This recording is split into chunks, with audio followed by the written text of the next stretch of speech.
Hey, everyone's here on top. Yeah, I mean, we still gotta wait for ads to get done, but for the most part, hey, it's game time. Oh, that's not you. I accidentally clicked on Jacob's stream. I thought that was you for a second. I don't know why I thought it was you. I know, our channels look so similar, huh? I don't think it's because you weren't live just yet when I opened Twitch to go find the channel. Okay. And I think I just instinctively like Jacob. Bam, that's Claude Wow. right now. I don't know why. I just clicked on it and I'm like, what is this? There's chats, there's stuff going on, I'm confused. Yeah, you know it's my Wow. channel when there's no chat in the beginning. It happens later on during the stream. Yeah. Oh man, it confused me. Confusion. What? Confusion. Confusion? Oh, I see. I was like, we're sailing? That's probably the fastest way. I'm looking at the map. There's like a direct channel. Yeah. And trust me, you guys are going to be doing a lot of sailing here. Because, well, don't want to say too much right now, but welcome to a pirate's life. Yo ho We're gonna ho. die. I'm a sand pirate, okay? I'm not a water pirate. You're on your own. But Remotio is full of sand, though. Yeah, but to get there, the trip there, we might not make it. Who knows? Yeah, that's right. Ronzi is just, going, leave the crew to fend for themselves. He's going to go back to Viaest. Ronzi's not a real pirate. They're a warrior. Oh, no, I am. I'm a land pirate. A land pirate. It's just a pirate that can't swim. Honestly, Ronzi's probably seasick. I don't know. He keeps his alcohol down, but I don't know how the sea will fare. Ronzi's a fraud. There's two kinds of pirates. It's a real thing. Yeah, it's it's the real pirates and then the pussy pirates that don't want to touch water. You're the pirates that don't do anything. Honestly, no.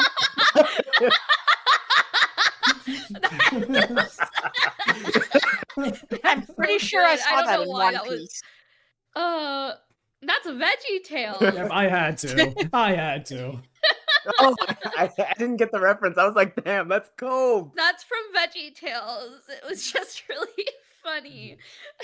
We're the pirates that don't do anything. I wasn't raised Christian, so I don't know. Oh man, let me tell you my Christian growing up lifestyle. Oh yeah, VeggieTales was the bomb back in the, what was it, like 90s, 2000s, something like that. It was probably all of it. It was a pretty big Christian cartoon. Honestly, I think VeggieTales is probably one of the Christian programs that I actually did enjoy as a kid, because it was fun dancing vegetables, and not all the songs were religious either. Like fucking Larry would sing songs like silly songs. Where's my hairbrush? Silly songs with Larry, yeah. Pizza Angel, oh, that was always my favorite. Oh, what? There's another one. Something about driving side by side in our 4x4. I don't fucking know what it was actually about. I can't remember the tune. I just know they were driving in Jeeps. I think that had the giant peak. No, the squash. No, was he a squash or a pumpkin? Maybe. I remember like the Grapes of Wrath or something like that. I think I only watched one VeggieTales because of my religious daycare. That is fair. I remember my favorite VeggieTales being the story of Esther, just because it was real fun. But I watched VeggieTales all the time growing up. But I was also I was very religious. My family was very religious. And then I got kind of more religious, in high school, the bad kind of religious that told people they're going to go to hell. I hate myself for that. And now I do not so very religious things, and I call myself agnostic because... Yeah, and now we play D&D where we can actually go to hell. Or a version of it. It's kind of I don't want to be over here, I'm atheist. I still kind of believe in demons and stuff. Now, do I believe they come from hell? I'm not exactly sure. But I believe that if there's a God, he's not so much of an asshole as the Bible makes him out to be. Based off of what the Bible was. It's been translated so many times, and there's words that, like, homosexuality is actually supposed to be more so like, not homosexuality, but like, don't, essay kids, basically. That's what it's trying to say, Yeah. or don't covet something that's not yours. Like, don't sleep with someone else's wife. Don't be a piece of shit. I don't know. I would love to say it, but I don't want to say it because it's such, people think you, like, worship demons and shit if you say you're a Satanist, but Satanists actually don't believe. They're more atheists than anything. They just believe be a good person and good things will happen, Like, yeah. They just picked that name because they know it'll upset people. It pissed people off, and they kept being called that, and they're like, fine, we'll be Satanists, fine. But I love one of their things where it's like, treat others how you treat them. If they disrespect you in your own home, destroy them. Like, I love that one. I love it so much. Anyway, so good people of the internet, are we ready to get started with today's session? I guess. All right. Hello, all you beautiful people, past, present, and yes, even those in the future. Welcome back to episode 24 of Dawnbound. Good to have you all here. When last we left our adventures, Vayu there, Genasi Rogue, is not here today. She's too busy training inside D&D, and she's sort of passed out at the moment. But, in real life, she just spends some time with friends and whatnot. But, hey, we Those also got... montages, they take a lot out of you. They do.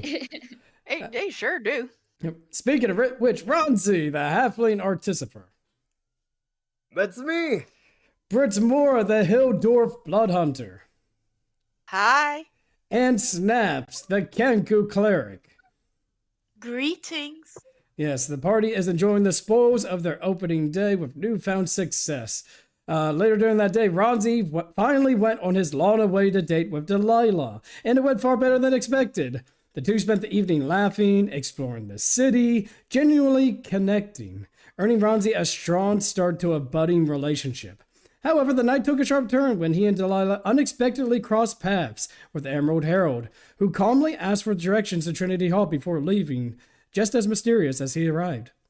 When Ronzi later told the rest of the party, including Astrid and Aspen, they panicked, knowing what could happen should the Emerald Herald find both Aspen and Astrid. Basically, Ronzi was explaining that the Heralds... Or not Ronzi, but they talked amongst themselves, explaining that the Herald's presence in Viaest was a dangerous warning sign. After a long discussion, everyone agreed that it was too risky for Aspen and Astrid to stay behind while the party traveled in Remotio, and decided to join their journey to that location. A month passed by, and a month passes, and the Emerald Herald has been more frequent within Viaest over the last couple of months. There have been posters being put up for Astrid's person, a wanted poster. Aspen has been trying to gather these posters, but more keep popping up every single day. She's pretty exhausted at this point, and as the day comes to the expedition, excuse me. Yeah, Clyde actually sent a letter to the group. I assume you gave him the money for the expedition and whatnot, and basically, he sends a letter saying to meet him at this location in a few days. And those few days come on by as, the sun glitters across the Emerald Bay as the docks of Viaest bustle with life. Give me 1 second. Let's get some tunes. There we go. All right. Sailors... Roll 20 in the chat. I forgot to do that. Why do I keep forgetting to do that? I'm so sorry. All right. Yeah, I keep doing that. I don't know why. I figured you would eventually, but you're like, let's get some tunes. I'm like, bro, none of us can hear these tunes. I need some Roll 20 up in here. You do need some Roll 20. Here we go, friends. Keep forgetting that. Thanks. Yay. Oh, shit. Oh, fuck. I didn't mean to do that. Nope. Come on, pop it up. Look. Wait, what the Whoa, fuck? what is this? What happened? Wow, Why am I the host? I don't know. Hold on, let me leave the activity. Maybe I joined too quickly. There we go. I'm now the host. Okay, I joined too quickly, apparently. Can I join now? There we go. I joined too quickly and became Just a the little host. too quick. Which shouldn't have worked. It should have just made you the host. You're the one because I'm the one who did the buttons. activity. All right, is everyone in now, or? Yes. All right. Okay. All right, everyone's in. Vulgar. Yeah. Oh, I'm in on Firefox. Oh, okay, just making sure. All right. Anyway, so let us continue, shall we? So, sailors shout over one another, crates slam into planks, gull wheels overhead, and the smell of salt clinging to everything. Ships of all sizes rock gently at anchor, but one vessel stands out among them. Like I mentioned before, Clyde told the party to look for a particular ship, the Duchess, a compact galleon reinforced with pale green wood and polished brass, rests near a far pier. Its sails are wrapped tight, its hull adorned with carved serpentine motifs, and its crew full of lizard folk. Broad-shouldered, scale-backed sailors move in practiced rhythms, their hissing voices blending with the sound of waves. Waiting alongside the gangplank is Clyde. Beside him, a tall, broad, crocodilian lizard folk wearing a crisp white overcoat, epaulets of gold, and an ebony tricorn hat adorned with a crimson feather. His jaw is scarred, his eye sharp and patient. This is Captain Kabui de Suchus. Clyde ends up noticing... Kabui de Suchus. Give me 1 second. I'm going to go ahead and type his name out in the messages. Da-da-da. Alright. Kabui de Suchus. There we go. Kiburi. Suck us? Yeah, Suchus. Suck us. Yeah, like such and then us. Uh-huh. Alright.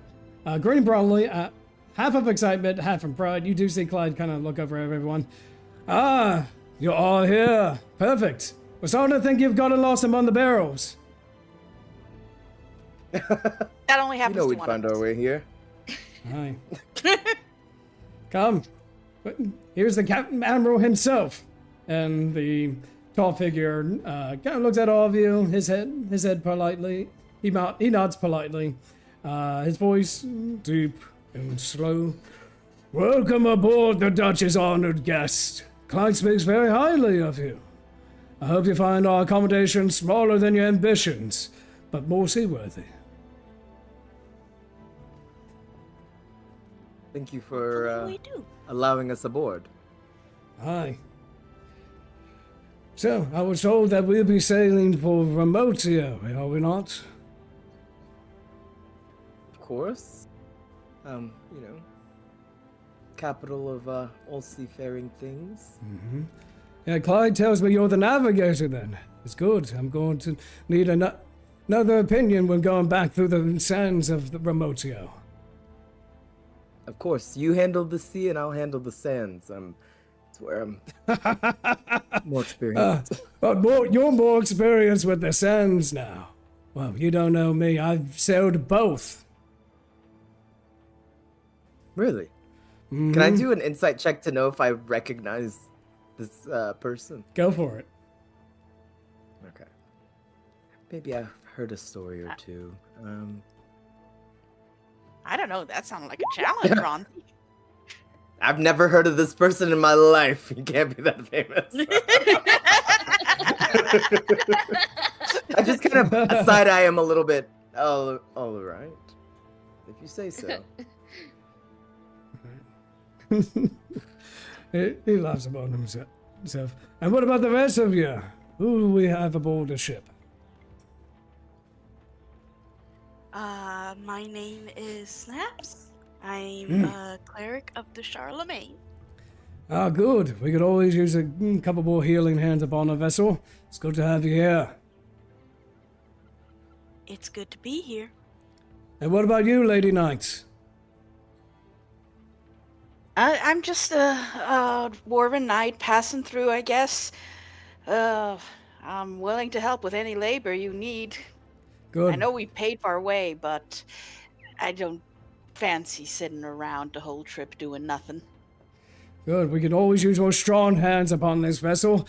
Hopefully you can put these lollygagging lizard folk to shame. I'll try. Be that hard. Lizards are cold-blooded. You're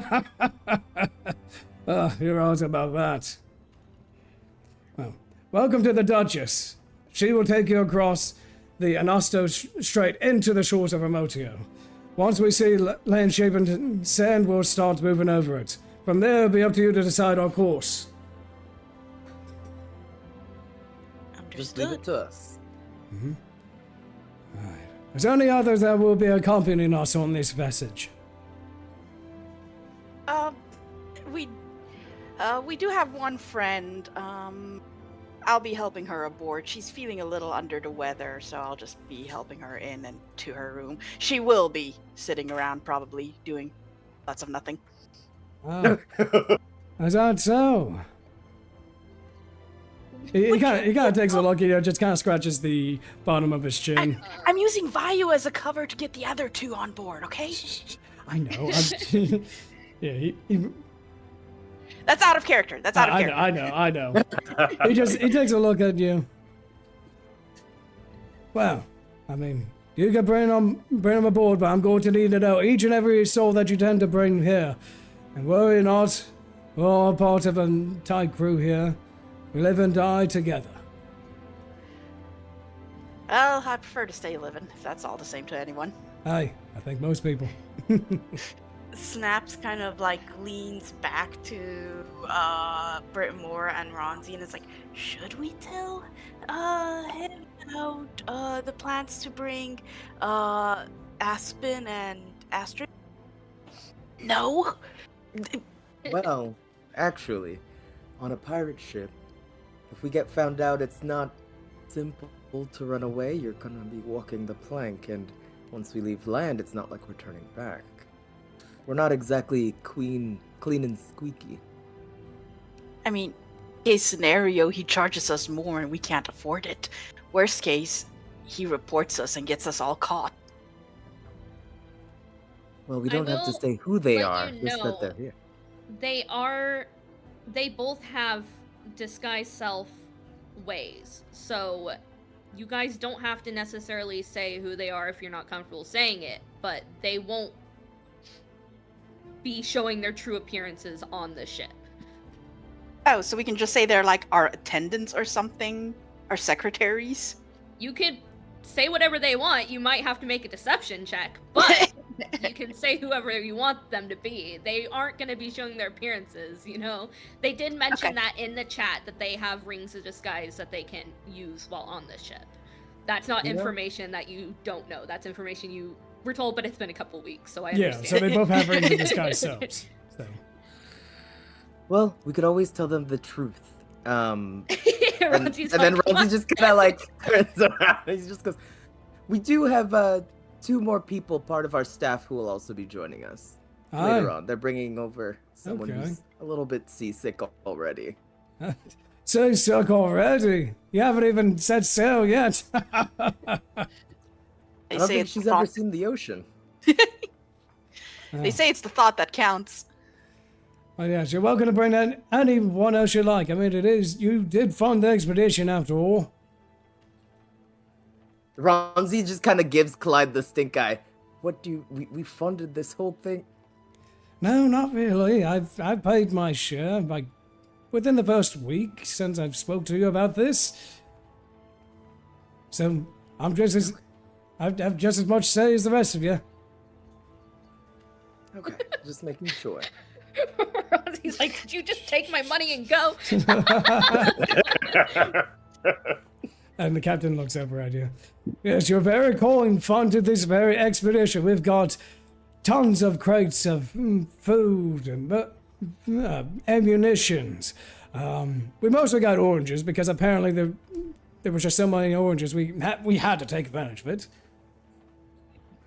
Well, at least we won't have to worry about scurvy. Aye, that's what we were thinking. Well, any Anyway. mead? Well, of course we got mead. Our ship cannot run without No. mead. Perfect. I was waiting for that, and you didn't say. I got worried. I didn't think it had to be said. Are you sure you are a pirate there, lad? 100%. I was getting worried. I said, "What ship are we on?" Good to know you do know your stuff. Aye, I think I've got a few decades your senior. Oh, I don't know if we ever acknowledged Ronzi's insight check. Oh, did we not? Oh, yeah. Ronzi got a 7. I don't think it's gonna help, but Oh, I got the 7, and I was like, I've never heard of this dude in my life. You have never heard. You've never heard of this guy, but just there's something about him that screams he's a good guy. Like he might know something, but come on, how important could he be? Right. I think he's a pirate, you know. Maybe he's not as big as he's saying. I don't know. Never heard of him. But, you know, he's a pirate. Amazing. Anyway, Pirates are go. good at these books. Mm-hmm. Anyway, going They're back to honest villains. going back to your previous inquiries about other people. They are free to join the ship. My only rule is that they have no history of mutinies. We do not wish to cause a coup among our crew. Of course. All right. And they're welcome to join us as well as you.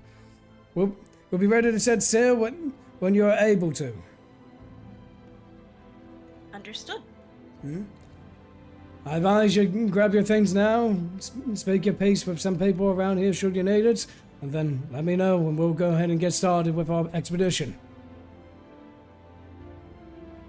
I think that sets off a light bulb in Ronzi's head. And then so he just kind of like gets out his sending stone and sends just like a quick like going on a trip by, and then like sends the text and then like puts it in his pocket and doesn't look at it for the rest of the trip. Oh my god. Who did you send it to? You only have. Delighla. Okay, I was like, Yeah, I figured. I think you might have had Caitlin and Delilah's number. Imagine you said that to Caitlin Caitlin. Imagine cares. there just be a mass sending message to like everyone, and it's like the party looks at you like, I didn't know how to select one person.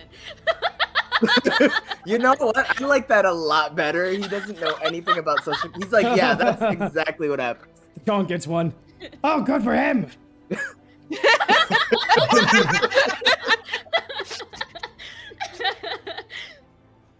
All right. Amazing. All right. So, you can, if you have any last minute things you want to do now while I'm Viaest, you can. As for Astrid and Aspen, let me know when you want them to go on board the ship, and then we'll just go from there. I can't think of anything. Yeah, me either. Like, should Ronzi we go over? immediately Sorry. dips Go ahead. to check out the mead. That's it. Oh yeah, it's some good quality mead. You do see some lizard folk guarding it. They kind of like say, "Aye, no more touches of mead until we get on board the sea." Okay. Just wanted to check. I just wanted to see. Aye, there's I've never- plenty here. it's Don't been a worry, while. you'll get yourself a little drop, you little babe.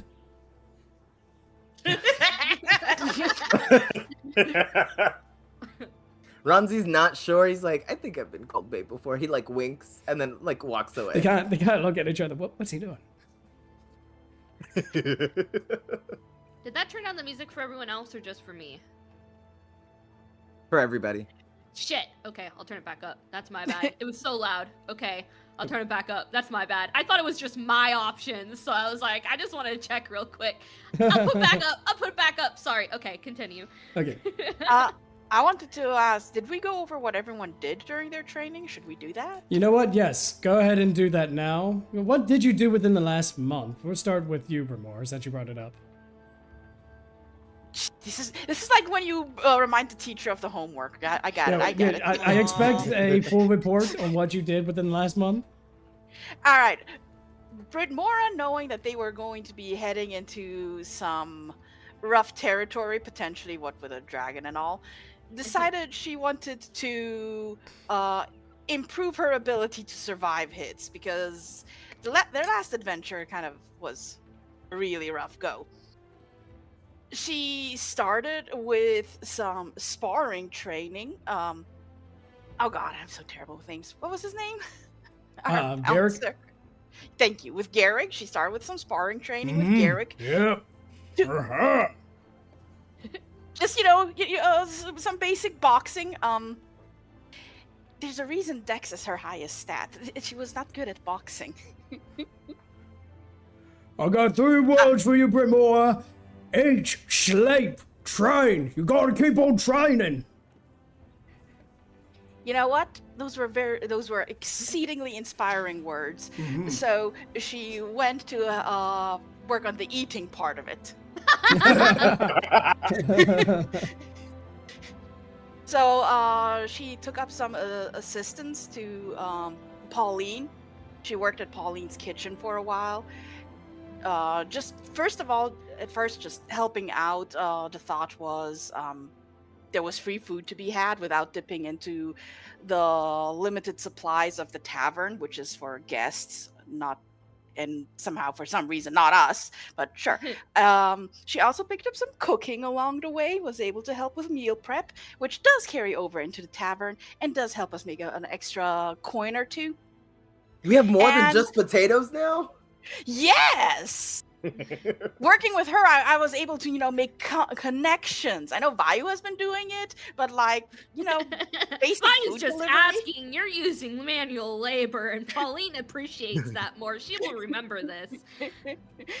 Yay! And because food service is it's very physically rough and demanding. She actually got an HP boost and a con boost for that. Nice.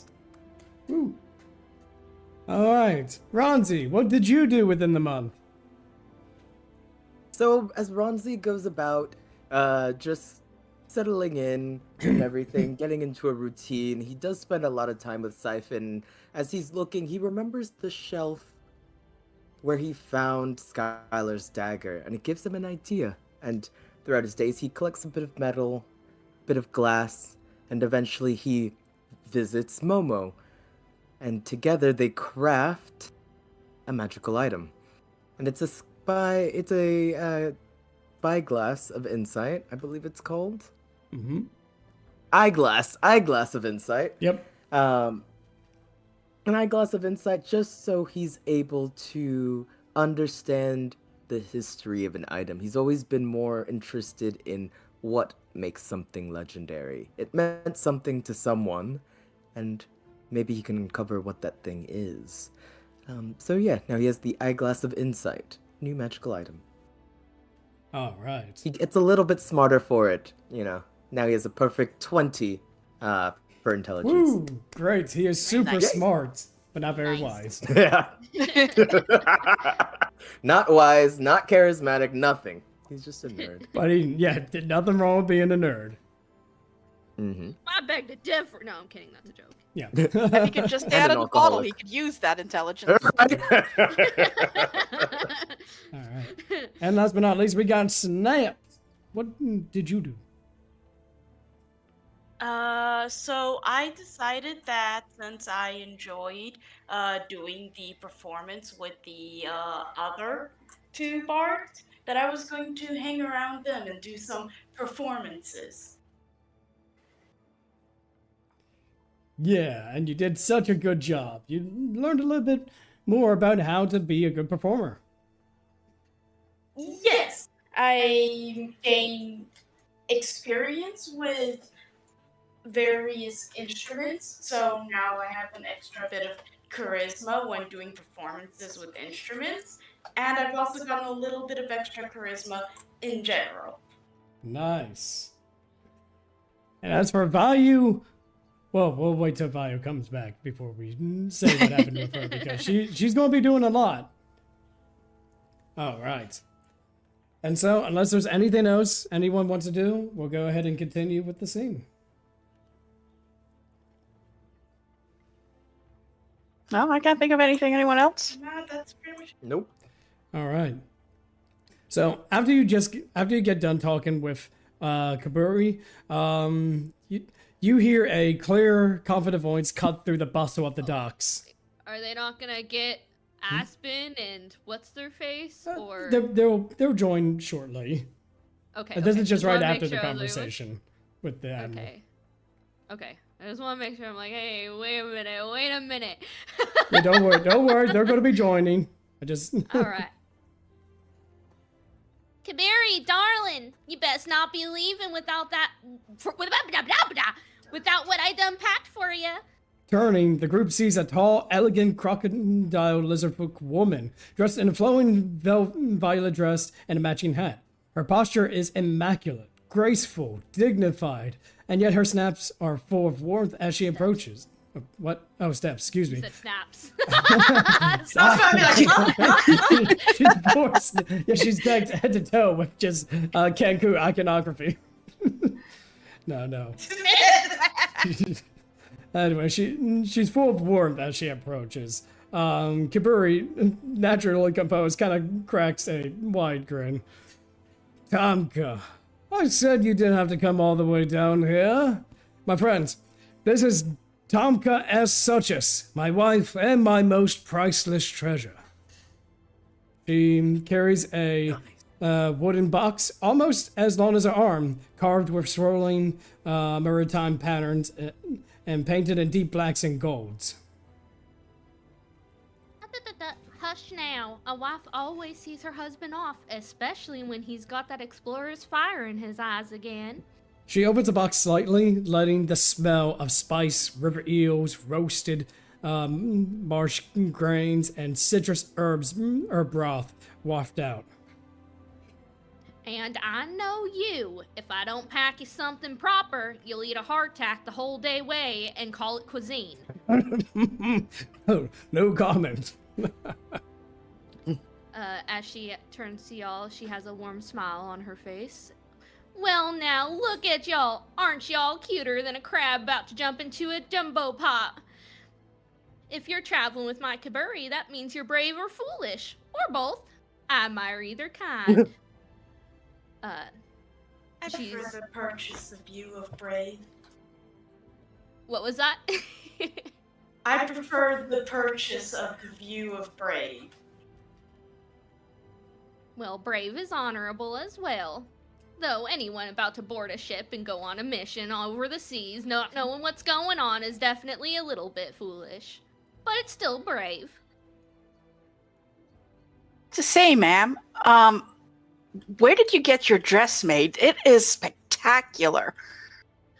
Well, thank you so much, darling. This dress here was made by the super incredible dressmaker, I think I'm saying that, hold on, let me make sure that it's the right one. Giuseppe, I almost said Giovanni, that was not right. I knew it was a G word. It was made by Giuseppe. His hands are so talented and they just make some of the beautiful dresses. The most beautiful dresses I have ever just laid eyes on. Oh, I have definitely heard that name before. Well, if you haven't, then you must live under a rock because he is very popular and makes some of the finest clothing you'll ever lay eyes on. Well, your eyes sure no taste, ma'am. I just needed to say that. And you obviously no taste yourself, little lady. Thank you kindly. You know what? What's your name? I'll throw in a good word. Maybe I can get you a discount on something. I wouldn't want to impose. I mean, my name is Brytmora, but I prefer to make my own word. Well, you can make your own word just the same, for sure. But, you know, a little helping hand goes a long way, too. Far be it for me to deny you. Good, because I always get what I want. I'm sure you do, ma'am. So, I was scrolling through the list. Only their love. Shit. Oh my god, my freaking mouse is going haywire. Hold on. My god, I hit the mouse scroll wheel and I fucking scrolled all the way. Da-da-da-da-da-da-da. All right. Cough, cough, All cough. right. Okay, I can ignore all that, because... All right. As she's handing the box over to, Shibori. I fucking forgot his name, too, not gonna lie. What's his name? Kibiri. Kabiri! It's not even Shiburi! I mixed up the last and the first name together. She hands the lunchbox over to him as she straightens his coat and kind of goes, "Now, if you guys get hungry, don't think he won't share." Well, I mean, I thought this was all for me, love. Do you see how big this is? I know your stomach's bigger than your mouth is, but you know, you also gotta make sure your crew is in tip-top shape. You can't just give them hardtack and oranges all day long. Oh, come on. They've got plenty of varieties of Meat? oranges and meat. Yeah, exactly. But That's all you need. But if you do insist, I'm sure I can spare a thing or two for the crew. You will share, and you will make sure that they at least have a good cooked meal once a day. Okay. Well, I'll do my best to make sure that happens. I swear kind of- Ronzi can probably survive on just mead. I'm sure he's done it before. You don't need that many calories when you're less than 3 feet tall.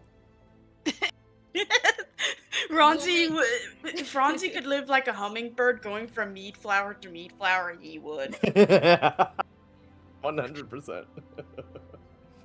You better make sure they at least eat something nutritious, because you're gonna stunt these kids' growth.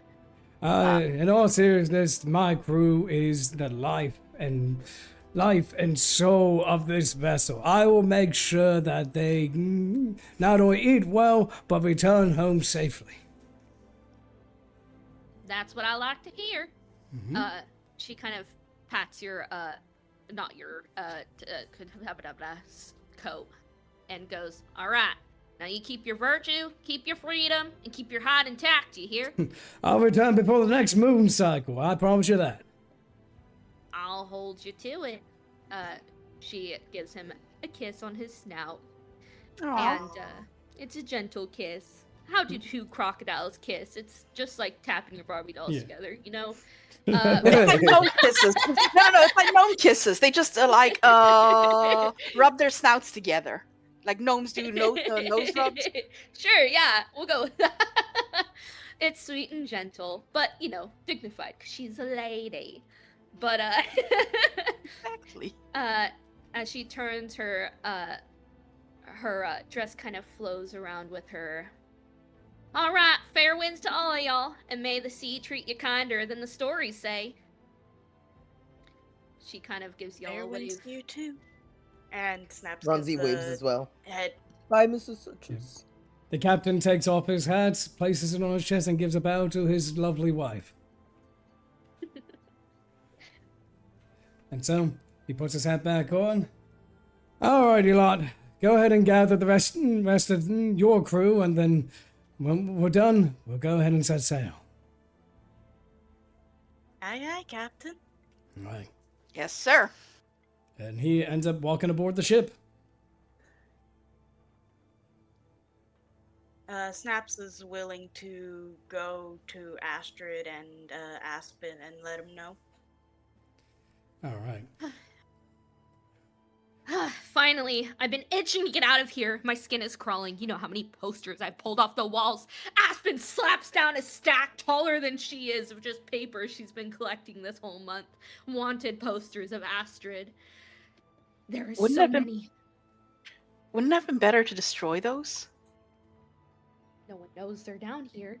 If I start destroying them out in public, people are gonna know. If there's a giant bonfire out in the middle of nowhere, who's gonna come looking? The Emerald Herald. He's everywhere. We could have used them to light the fires up in the kitchen. Well, now you know where they are. Yeah. Yeah. we're ready to go. We have all our things. Astrid has a different disguise than what she's worn in the tavern, so people don't just, think she's leaving, I guess. Just kind of a different look, so it's not as noticeable. Just a simple, kind of more of a tan skin and dark brown hair and brown eyes, whatnot. Just simple, not too out of pocket human look. Okay. Nice. And all Aspen does is change her hair color. It is now black instead of blue. Understand. Right. Amazing. So at this point... What about the cat? Oh yeah, the displacer piece. What are we going to do about that? Aspen kind of taps her chin. What? Were we gonna take her with, or was she gonna stay here as extra guarding? I don't know how successful we can sneak a whole displacer beast into a ship. Can't it displace itself into the ship? Yeah, but what if the crew freaks out? Oh, they will definitely freak out. Do we have a disguise self ring for the cat? No. Well, I I've think the never cat is like invested into that. Don't we need someone to wait? I'm sorry, I'm gonna be here now. Hello, you're back. I was still right now just for this conversation and be like, I think we need someone to watch over all the rats that still exist Yeah, imagine. in the basement. Okay. Those rats. Got it. Horrid. and I don't think the cat made it to the wanted poster, so. Okay. No. Oh my god, no, we can't get Yeah, rid of all also, the rats. All our baby adventurers. Well, they need okay, their was first quest to be kill 10 rats in the basement. Oh my god. Well, we also didn't want them in the basement yet because of the door that we don't know if we want them to look at yet. Oh, So right. wouldn't it be better? So wouldn't it be better to then have the displacer beast stay with the door and the rats and make sure it doesn't go into the kitchen? Because that would be bad. Yeah. But these rats are big rats. They're not small rats. They're like groundhog size. They are the rat. fantasy equivalent of introductory enemy kind of rat. Disgusting. Yeah, I think we should let her have a snack or snacks, full meal with those rats. So that's my personal take. But that's not my displacer beast either, so I will let them decide. Not gonna lie, I honestly think she should stay here only because displacer beasts are not necessarily a common pet, and I feel like it might be linked to me if someone sees it. That's fair. Sounds good. More protection for the guild. Yes. Yeah. That's okay. Someone will have to take over Sawsaw's role because he will be joining. I was about to ask, is the kobold coming with us? Oh yeah, I yes, assume they're yes. okay. Yeah, I of go. course coming with them. Yeah, I go wherever. Vayu goes. All right, so we will have 3 extra people for the ship. Forgot about that one. Ronzi's wagging a finger at Sasa, and you can't stop me from drinking this wine because this isn't our wine. This is their wine, and we could drink it all. Of course. But if I catch you That's drinking this one, you know what I'm gonna do, right? Sean. Ronzi takes 2 steps back. That's what I thought. Out of curiosity, Why how are you- long until Why are you Ron so makes- proud and pats his head? Alright, what's going on? What about Sasa? Vayu is proud of him. Oh yeah. And I was wondering how long until Ronzi makes himself one of those bite protection suits like they wear when they're training attack dogs.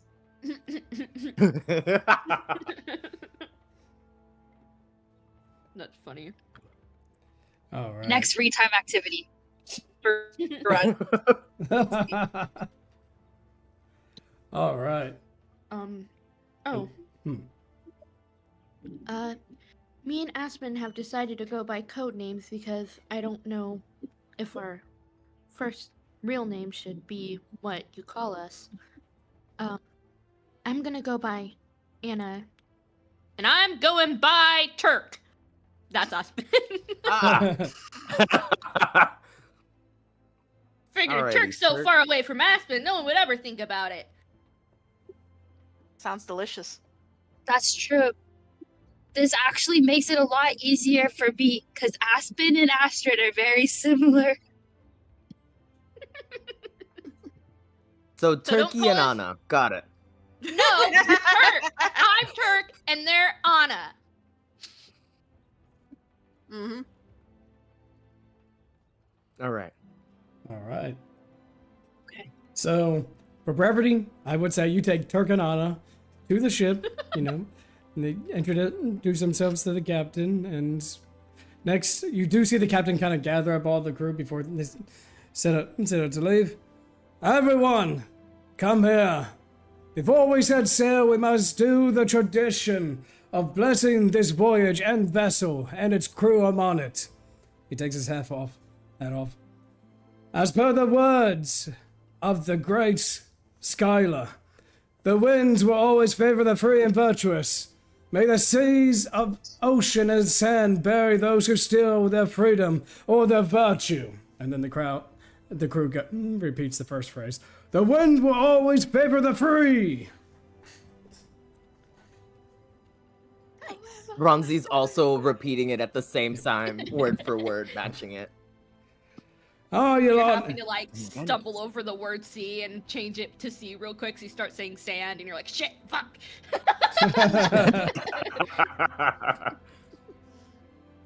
Oh, you lot. Let's start to set sail. Pull up the anchor. We've got a treasure to find. And so, the sails are let loose, and the voyage begins. Give me 1 second. Nice. All right. So, All right. Jump in the water. And so get in the water. Get in the water. And so I mixed up the two songs. I meant to go, now jump in the water, but I literally mixed them fucking up, so I used the words from that song and the words of get in the water together. Ah! Okay. It works. It works really well. Okay, cool, beans. Awesome. Words. I I know them. all right. And so, if you take a look at the So if you all take a look at the map currently ahead of you, you'll see Viaest and you guys, which will be this yellow token here. Basically, it's going to take you some time to get to Promotio. I need everyone to make survival checks for me to see how well the voyage goes. Survival. All right. Yeah. The captain and his crew will also gonna be... have to. Can someone roll for me? I get a can, plus yeah. 2 to it. All right. Wait, no, not you. Someone. Oh, okay. All right. That's fine. I'm gonna get Okay, hold on. Every time that rolls for me like a 2. Get out. Okay. How many survival checks? I need everyone here to make just one survival check. Okay. Oh, okay. Hold on, I'm pulling out a And I dice just need for a someone roll. to roll. So far, Snaps is doing the best. I Yeah, never I'm get at to roll 17. anymore. God, hold on, I'm trying to find a dice set that I don't use for other characters so it's not cursed. Okay, here we go. Well, Okay. You said you get Oh, a yeah, how it's much? plus 2. Plus Plus 2? 2. That is a 16. All right. Ooh, Hell yeah. Nice. All right. So Ronzi, that's 6. Is that from the survival? Yeah. Okay, just making Rossi's sure. already gotten into the booze. Honestly, he's below deck. All right. I told you I'm not used to the water. Is it the mead? Is it the water? I don't know, but I'm a bit queasy. Oh no. All right. So far, you all spent a good 24 hours sailing down this section here. As you make your way south to Remotio, and along the way, I need everyone to make perception checks. Perception, okay. Okay. I also I have a have- +2 to perception. Oh, Jade. shit, I gotta roll for. God, I put the dice up. I don't know why I did that. Hold on. You have a That's a +2 to 6. Can I- perception. 14. Oh, that's a 19. Man, this dice is really loving you. 6. Can I use my passive? Sure, go for it. Okay, then I'd that's like to an use my 18. passive 12 as well. Yes, go for it. I rolled the same as my passive, so it doesn't matter which one I choose. All right. Okay. Most of you, with the exception of Brytmora, actually do see this creature. They are kind of on standby. They're kind of watching the ship. These creatures, they're not hostile currently, but they're just carefully looking at this ship. Like they got their own little boat nearby that they've made of just like cheap plywood and whatnot. As they are just cautious, but they're staring at the ship. They're not hostile. Has the most hostile picture, like actively trying to attack. I love how you're like not hostile currently. Brytmora just might sees that and change. is like, Captain, there's an ugly. Okay, what was that? Volker, I would like to let you know that none of that picked up on your mic. Oh, okay. That's fine. Vulgar, I was just doing the meme of, Ma, there's an ugly cat out there, just with fish.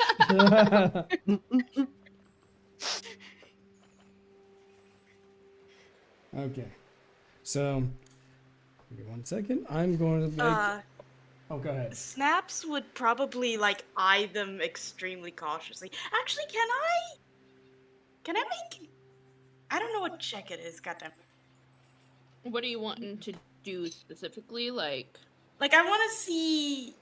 I know that they're focused on watching us, but I want to like I guess insight check to see like how if I could tell to what degree that interest is. Like, are they plotting an attack or anything?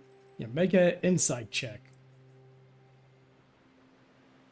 While you're doing that, Crit can I just one, start so. talking in all the languages I know to see if they respond to any of it? Just being, hello, hello, hello. That'll So- probably be Not better one. than my one just now. So You try to Oh, no. look into them, but then you hear Vayu next to you screaming, "Hello, hello!" it's very distracting. You don't really hear what they're saying, but you see one of these creatures go and like talk amongst themselves. One of them dives into the water, as the other just kind of stares at the ship. I think they're going for a swim. I think. Can they I do do a- swim a lot. Maybe a history check to see if I know what these creatures are? Go for it. Okay. And I'm also 18. give me 1 second. I'm also going to show the stream here, what creature we're talking about. There we go. This thing right here. It's going to be kind of hard to see on the screen, but there we go. All right, what did you get, Ronzi? 18. Okay, so you know that these creatures are called, and I'm probably going to butcher this name, Sahuagins. Basically, these are kind of like aquatic, like fish-like humanoids that are natural enemies to lizard folk. Oh And- no. Oh no. Oh no. I start panicking. I look around. I'm trying to like not sound the alarm, but I might sound the alarm. I might like find someone, the captain. With that additional insight, you know that this is a scout. Rips. Do I see anyone near us? Like, hello, captain, anybody? Yep. Mr. Ronzi, look, there's one that's swimming closer to us. I think they're just coming to say hi. The hooligan. There's the hooligan. Sahuagins. What? Everyone- You're making up words. You're too drunk. Prepare yourself, lads. How many are there? Well, there's a scout coming this way, and then one on land. I don't know how many after that. You see the captain kind of snaps his fingers at one of the crew members as they go on the other side and take a look. I'm gonna make an insight check for that crew member. He has the binoculars backwards. He's wondering why it's not working. Other way. Oh no. Oh, yeah. Okay. Captain, there's another one on this side too. Where's for combat, lads? Looks like we got ourselves a scuffle. All right. A scuffle? They're friendly. They're not friendly. Well, they might be friendly to you. They're not friendly to our lizard friends. Oh, wow. And to be honest, you have scales, so they might think you're one of them. Wait, they don't by like that scales? logic, I have scales too. Yep. Oh, that's kind of rude. Yeah. Yep. Think of them as an unreformed Brytmora. They're going to attack. Oh,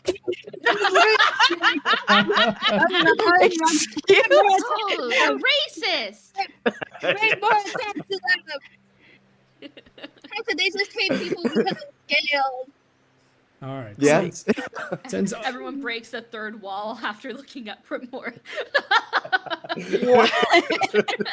all right, since you all have noticed that these creatures are here, you get one round to prepare. So before we initiate combat. So, what would you all like to do? Oh, preparing. Oh, Are there battle stations on this thing? Yeah, there are cannons, there are ballistas. The crew have various weapons on them, pistols, swords. I'll take a cannon or a ballista. Whichever is closer. All right, 1 second. All right, so Valu's going to take a ballista. What about everyone else? Hell Wow.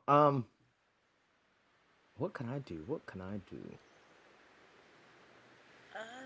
Yeah. How much? Why not? Do the ballistas take a lot of strength to control? Nope. You just aim, fire, and it does take a round to reload. So you fire it once every 2 rounds, or Once you can fire every it 2 once rounds, per essentially. Yeah. Well, you can prepare the cannon now, and then on your turn you can fire it, but on your next turn you would have to spend a turn reloading it. Yeah. That's fine. That's fine. It would just be for the ballistas. You can't necessarily move these cannons as they point in one direction, but the ballistas you can aim through. You know what? That Ronzi, having been on a pirate ship before, like I guess a shock of insight or whatever, he pairs up with Vayu, so one of them will reload and one of them will shoot. I guess it's still 2 people, but like at least it'll be 1 round. I mean, guess. that is kind of cheating the system there, yeah. Yeah, that will work. So with the both of you, you'll be able to fire 1 ballista shot per round. nice. Hell yeah. Hell yeah. Hell yeah. Okay. Can I do an if-or preparation? Yes. Okay, if they when the Sahagin, because that's how it's actually pronounced, when the excuse me. Sahagin come back, I almost did a spit take. That's great. if there is a leader visible, I want to cast Toll of the Dead on him. Okay. If when they show up there is no visible leader that is easily identifiable, I want to cast Blade Ward on myself. Ooh, okay. Okay, and what about you, Snaps? Well, seeing as my party is split up, I guess I'll try and get close to Vayu and Ronzi, and I guess I'll I don't know. Also, Are there any other crew members on a if you want to like pair up with someone as well? Are you better Well, that's at the thing. I want to guess- pair up with as many allied creatures as I can because I want to drop Twilight Sanctuary. Oh, okay. Gotcha. Well, it looks like the front of the ship has a lot of people at it right now.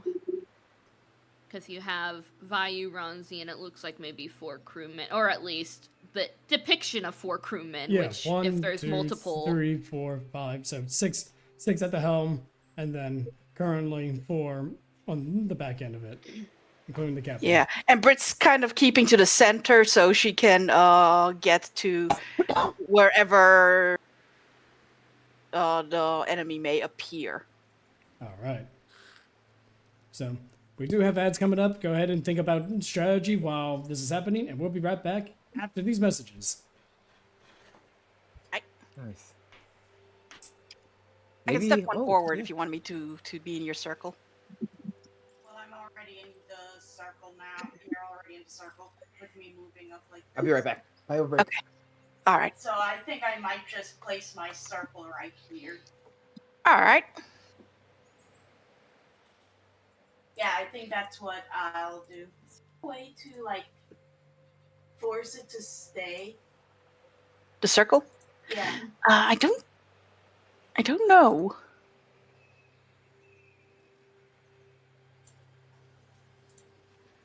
I don't know how big Choices. Oh, linger. Nice. Big as your mom. Oh my god. My mom's skinny, so that wouldn't do anything. So, yeah, with Twilight Sanctuary, as an action, I present my holy symbol and a spear of twilight emanates from me. The spear is centered on me, myself, and I, has a 30-foot radius, and is filled with dim light. It should move with me, and it lasts for a minute or until I'm incapacitated. And whenever a creature, including me, ends its turn in the sphere, I can grant the creature one of these benefits. You can grant it 1d6 plus 3 temporary hit die. You can end one effect on it, causing it to be charmed or frightened. Mm-hmm. Very cool. I'm not going to be able to remember all that. That's okay. We won't either. So. Just know that in this sphere, you're very defended for about a minute. Oh, I can definitely remember that. I'm defended.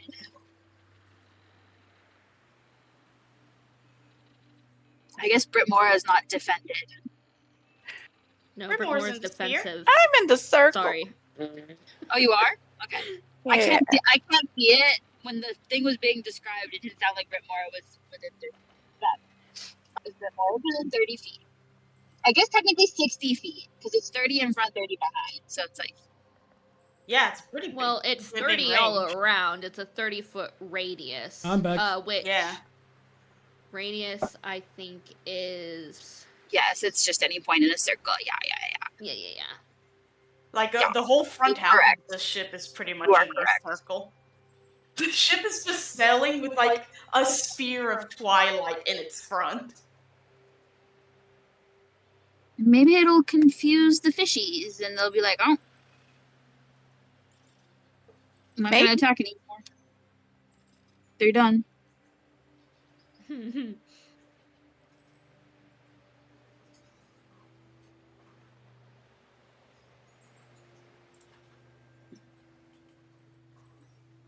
know what's funny, Ronzi might not be a real pirate, but to know what these are when they're not found in the sands is crazy. For real. That research in the library would really be helping him. Right? You just let you read and shit? How come I didn't learn to read before? I didn't learn to read Yeah. before. Wild question. What a wild question. That is kind of ironic. It's insane.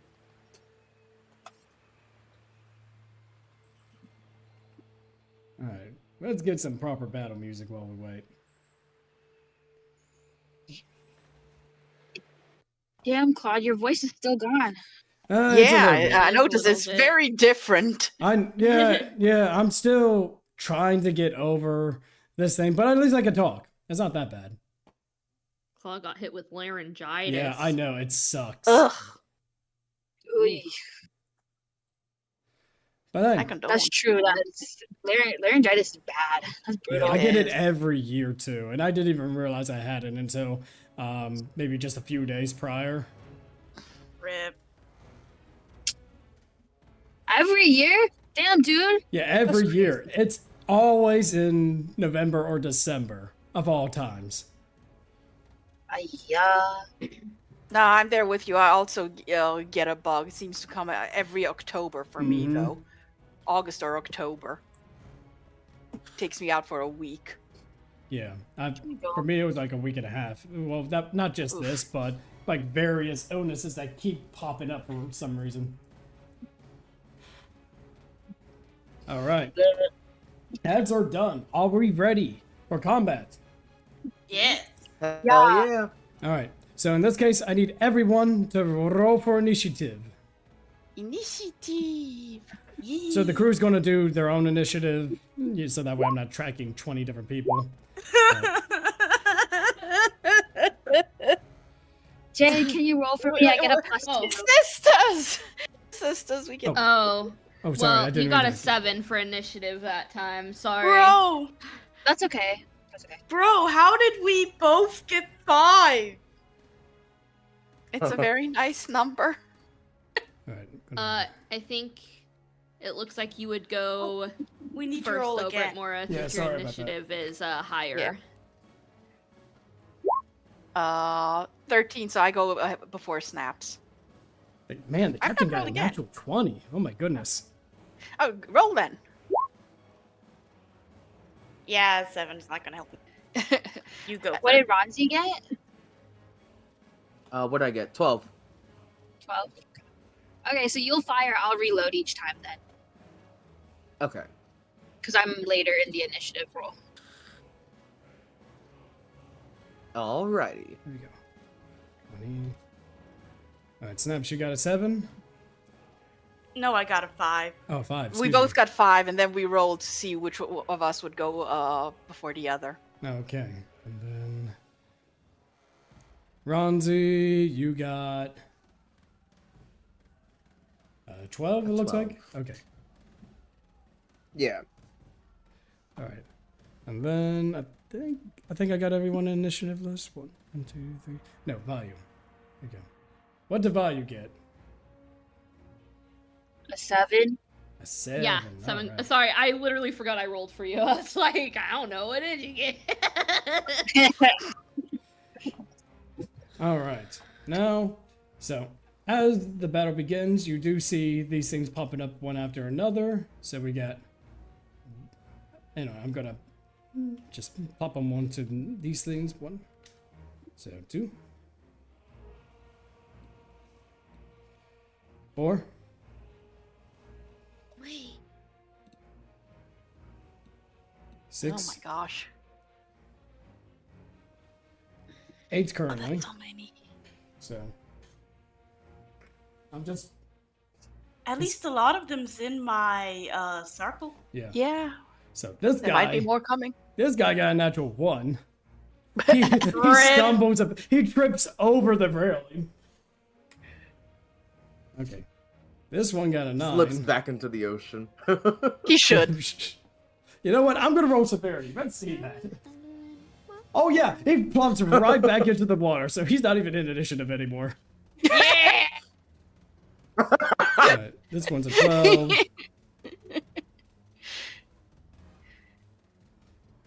There you go. So 12. Alright.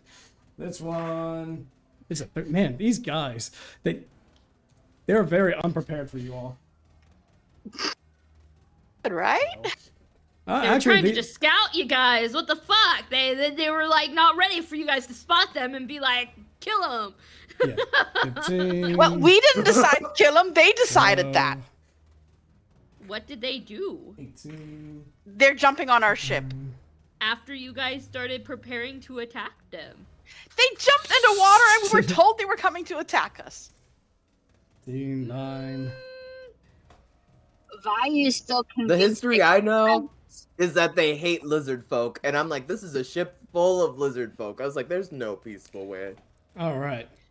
And so here is what's going to happen. Since the captain is first, he's going to use his bonus action to do a commander's rally. Everyone on the crew and you guys gain 8 temporary hit points along with 8 temporary hit points along with a +2 to your next attack roll.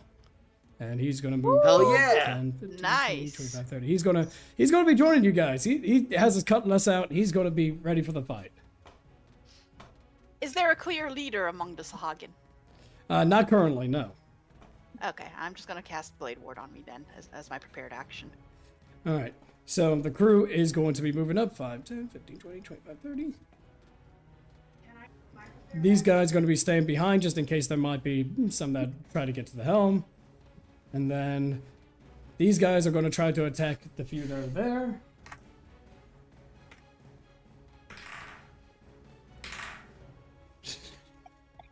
Okay, so these two tried to attack them, but let me roll severity.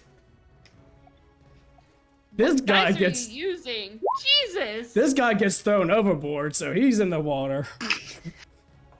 This guy just flat out misses.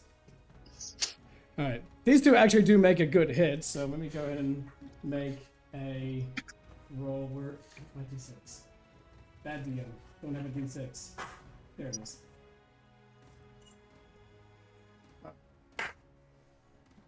So. Okay. So these guys got dealt.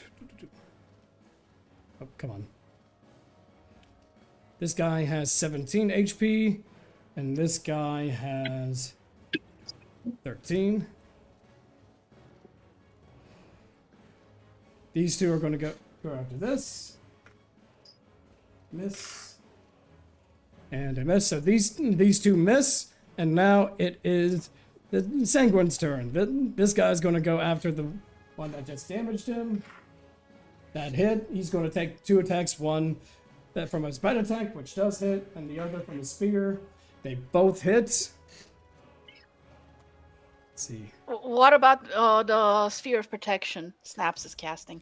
They get so they have 1d6 plus, No, it's not a sphere of protection. It's not? It's, every time something ends its turn in my sphere, I get to choose what I do. Okay, so what do you want to do while they're in the sphere then? Well, for mainly my allies, I want to give them 1d6 plus 3 temporary hit points. Okay. So, do you want to roll for that, or do you want me to? I can roll for that. Yep, go for it. That's 8 extra. Nice. All right, so he has 8 temporary hit points. So On top of the 8 we already have? it doesn't stack, but you know, it's good to know that it'll be 8 temporary hit points every single turn, essentially. So let me just go ahead and roll. D4. Oh, actually no. This is for 2 attacks. Plus 2.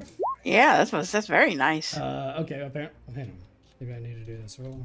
1d4 plus 2. There we go. So this guy, thanks for the protection of the captain. All of his temporary hit points are gone, but he'll get that back next turn. All right. Yeah. This guy's going to go after the other one. Miss.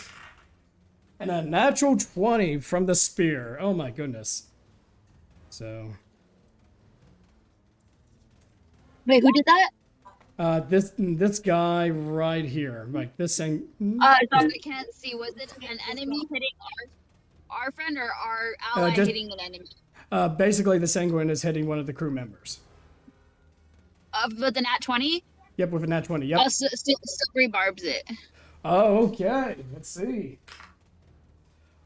That's a natural what? So he thought he had a critical strike with his spear, but Vayu, you take your silvery barbs. A a twisted briar goes over its head, and you hear snap.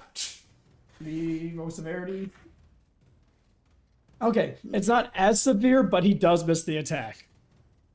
Okay. Alright. Advantage. Who among the allies already went? Have any of us gone yet? No, right? Not the players, but the crew has. Yes. The crew has. I'll give the captain advantage since the rest of us already have advantage on our first attack. Good, right because now, he's so. also a swashbuckling rogue. So. Awesome. Okay, I give him advantage. So hey, it's nice to have. All right. Next up, we got Brytmora. It is your turn. What do you do? All right. Looking at how the enemies are laid out right now, I wanna.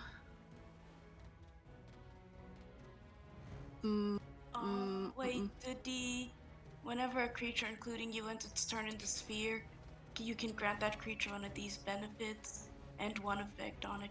Yeah, but I can't end an effect on them because they don't have an effect. Never mind. Okay, all right. I'm going to step forward because I see that this guy is outnumbered, and so I'm going to step forward so he doesn't have two Sahagin on him. All right. You should have control over the token. Yep. If you want to move it. Okay, and I will take a swing at him with my battle axe. Go for it. Really? Ooh. Let me Yes. roll that severity. You have What advantage, is up right? with these nat ones tonight? That is So embarrassing. Brytmora, is you what go it to is. swing and your axe is embedded into the ship itself. You will need to make a strength check to free it. Oh my god. Wait, so do we have advantage or we do not have advantage? Actually, can I seeing that she's about to miss, can I use my precise strike special to add a D8 to that? Does it Wait, no, apply for other people? You can or- cause the attack roll to have advantage. So I can roll Okay. again on the hit. Sorry. So I can try again. Yeah, if that's what it says, go for it. So, yeah. Okay. Okay. So seeing that the attack is about to miss or at least embed itself in the ship, I try to adjust the angle. That's Yeah. an 11. You do adjust the angle, and you're looking inside your mind. God, that would have been horrible if it was stuck on the ship. Yeah. But you do not hit him. You just barely scrape one of the scales that were on him. Ooh, that was a good Murloc sound. Thank you. Is that your turn? Yeah, that's my turn. That was very, very sad and All right, pathetic. this and- guy right here. More Murloc noises. And so this guy right here sees that you are attacking his buddy, and he's going to attack you, Brytmora, with 2 attacks, 1 bite, 1 spear. Does a... subtract 1d4 from it. Okay. Then that's probably never going to hit, because that's an 8 on the die, but let me roll that d4. Oh yeah, no, he misses. Yeah. So that was a 9 total, so that misses. Alright. So that's also a 5 for his spear attack. He tries to bite you, but you parry it away. He tries to stick you with the spear afterwards, but then you just kind of like block it with your weapon. Okay. I do Alright. have. And now this guy is going to take a look at Vayu and try to attack her. Man, these guys are not doing so well. Okay, that's a 2 on the die. But that's a natural 20. Oof. Alright. So Vayu, you will be taking double this damage. Dear. Alright, so you take 8 points of piercing damage as he tries to bite at you. You just kind of take your foot and shoo him away, but then he takes a spear, he stabs you in the leg.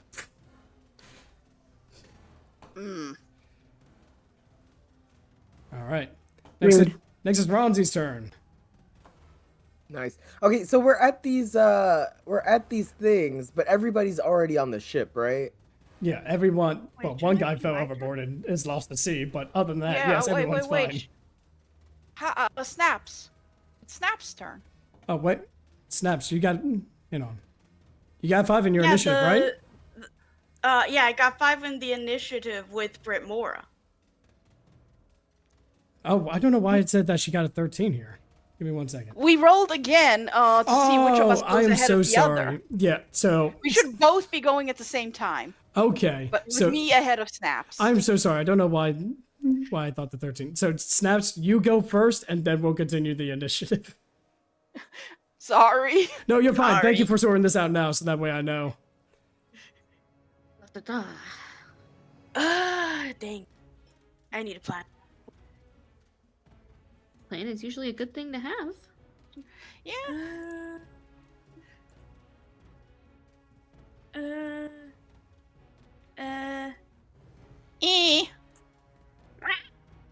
Sorry, I don't know.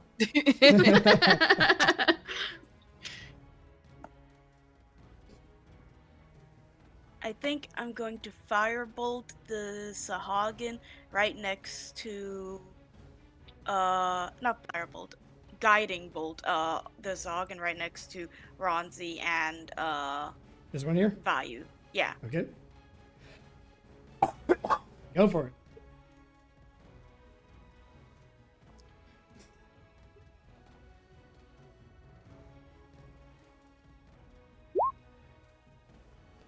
All right. 25 to hit? 25? Yeah, that hits. 14 damage. All right. So your miraculous bolt fires right in between Ronzi and Vayu as this guy glows up like a light bulb. He is looking really bad right now. All right. I think that'll be me ending my turn, and then just reinstating that +8 HP temp die. Yep. You got that +8 HP. Great. All right. Now let's go back to Ronzi. We'll continue as is now. Okay, so we're at this ballista, but everybody's already on the ship, so we kind of don't want to shoot it anymore, right? Because they've already made it onto the ship. I mean, you can still fire it while on the ship, but you know. Because I don't want to like damage the ship. I mean, we could turn it around and aim at these Sahagins, right? Yeah, they're more like harpoons rather than like siege ballistas, if that makes it a much better. Okay, I was thinking like cannonballs. I was like, I don't know. That's what I thought too. I was like, man, blast holes in the ship now. No, they're more like standard ballistas, not siege ballistas. Okay, so well, this guy's right next to us. I don't know if we want to shoot a harpoon at this guy, but also he's right next to us, so we kind of have to do something about that. How bad does he look? He's doing pretty bad. He's glowing like a light bulb. He's wheezing.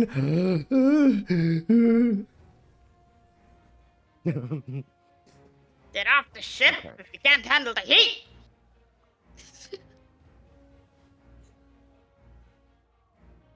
I think Ronzi looks at him and he kind of glares. Are you going to be a problem? I see, like, if he... Oh, I guess I can't understand him, can I? Nope. Oh, God. I don't know if I should waste the harpoon on...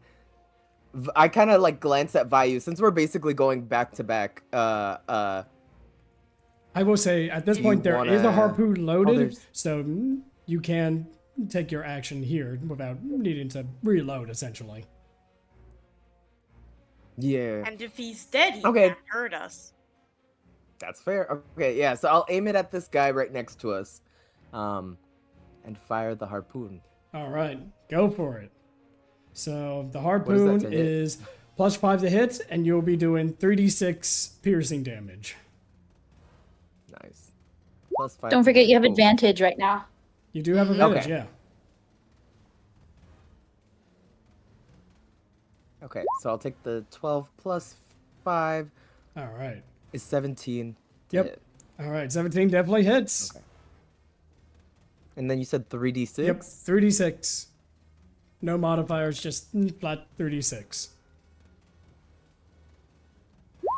12 damage. Oh yeah, how do you want to skewer this Sahagin? I just kind of want to say, whoop, okay, let's try this bad boy out. And then the harpoon just like takes him and he goes sailing off the ship with the force of it. It's like, ooh, I hope they don't need that harpoon back. All right, that takes care of him. Right, I don't think any of us are hurt yet because we have the Yeah, because you got they this. can't temporary hit, HP and you and guys everything, are good. The 10th I think HP is so good. At least until my minute's up. Yeah. that'll do it. That's my turn. All right, now this guy's turn. This guy's going to go after the lizard folk. That hits. That hits, so they'll be doing... Let's see. 4 plus 2. 8 piercing damage as he definitely gets a couple of bites in, but you can see the protection from Snaps. It's like this crew member is very confident. He knows this cleric's going to protect him. Yeah, show you. Heck yeah. All right, Vayu, it is now your turn. You're manning the ballista. What do you want to do?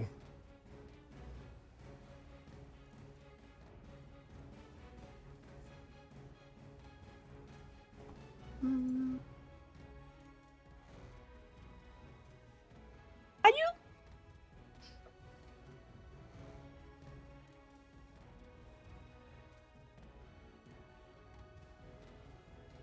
Vayu? Well, hold on. Oh, Vayu's muted right now. Oh, sorry, okay. sorry. It's okay. Okay. So you have no well- ballista bolt, so it's not you can't fire this thing, but you can still take your action if you want to do something.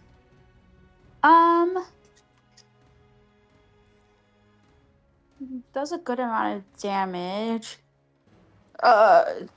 Still can't see the screen yet, but Okay. Ronzi, would you recommend reloading or just attacking the ones that are like within like arm reach Well, kind of thing?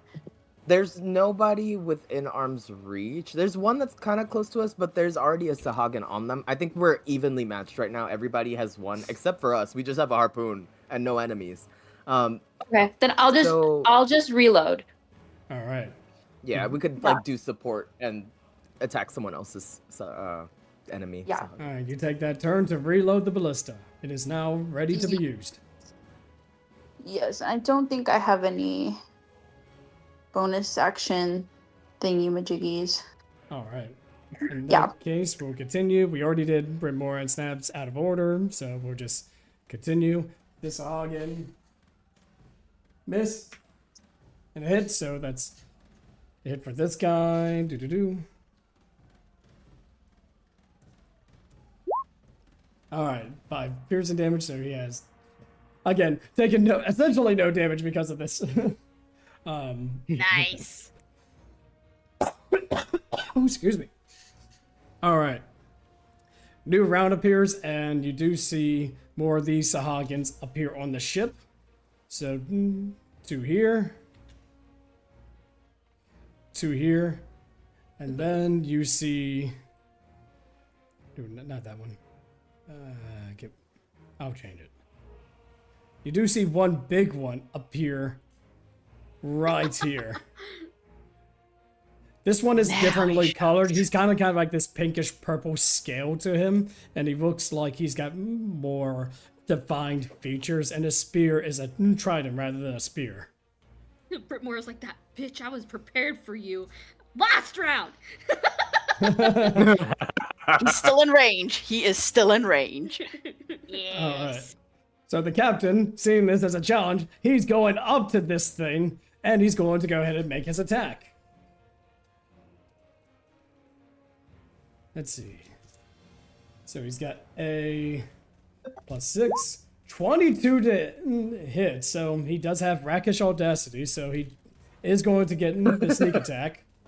So He has the audacity. yep, he does have audacity. Audacity. The audacity of this feat. I think it's 3d6 plus 4. All right, the captain deals a good 22 points of damage as he, with a flick of his wrist, he ends up slashing the chest of this large guy. It wails, but then it hisses and growls at him. So give me 1 second.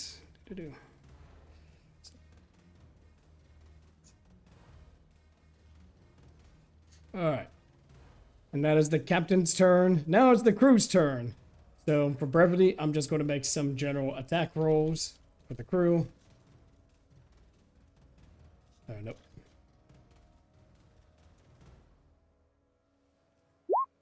Alright.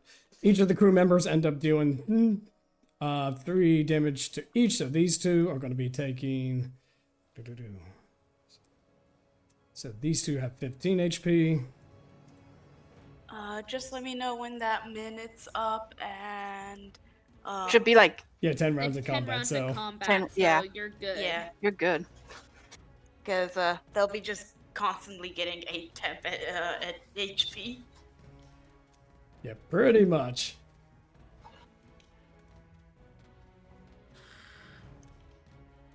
Oh, these are the guys I already had. Okay, so this guy has 7, and this guy has 10. All right, so that's the crew's turn, and now for the Sahagin, as they're going to keep on trying.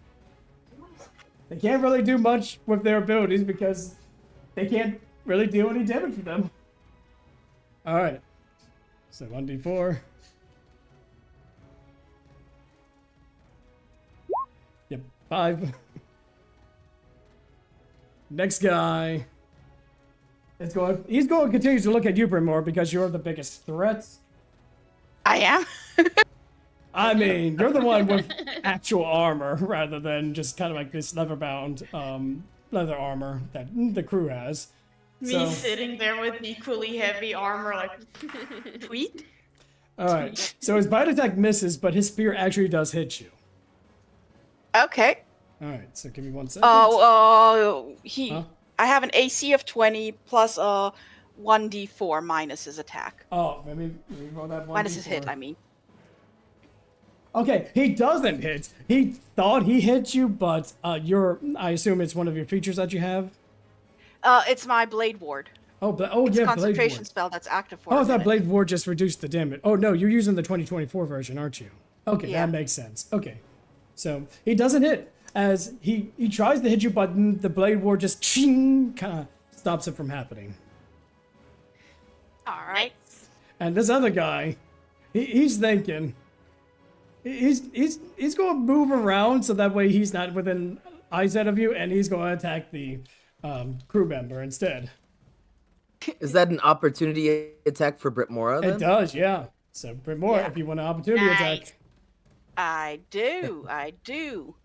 He comes by me. I take a swing with the axe. That's an 8. 8 to hit? 8 does not Yes. hit. And you go, oh, it's these. Oh! And yeah, he scurries around. Oh, it's crazy. Alright, so he does hit the crew member. Again, not going to do much because, the temporary hit points. Ronzi.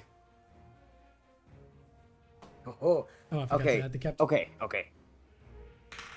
I'll have him go last. So that guy looks really big. We could aim this harpoon at the captain because we're still there's someone on every single person near us. How far does this harpoon reach? Because it's a harpoon. Oh yeah, it can reach quite a distance. It'll definitely hit this guy. So I want to say its maximum distance is 120 feet. Oh, okay, then yeah, the ship is covered. Yeah, I kind of want to aim it at this giant guy attacking the captain because the captain is literally surrounded by 3 guys. Let's do that.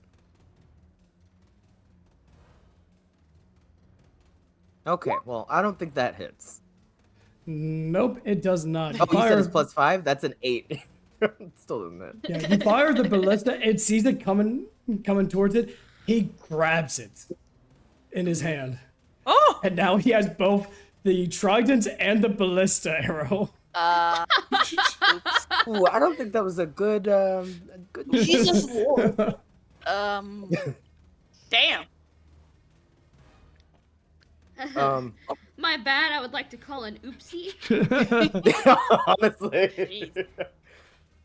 Oof. Wow. I don't have any bonus actions that can help this dude. Yep. Sorry. That's it.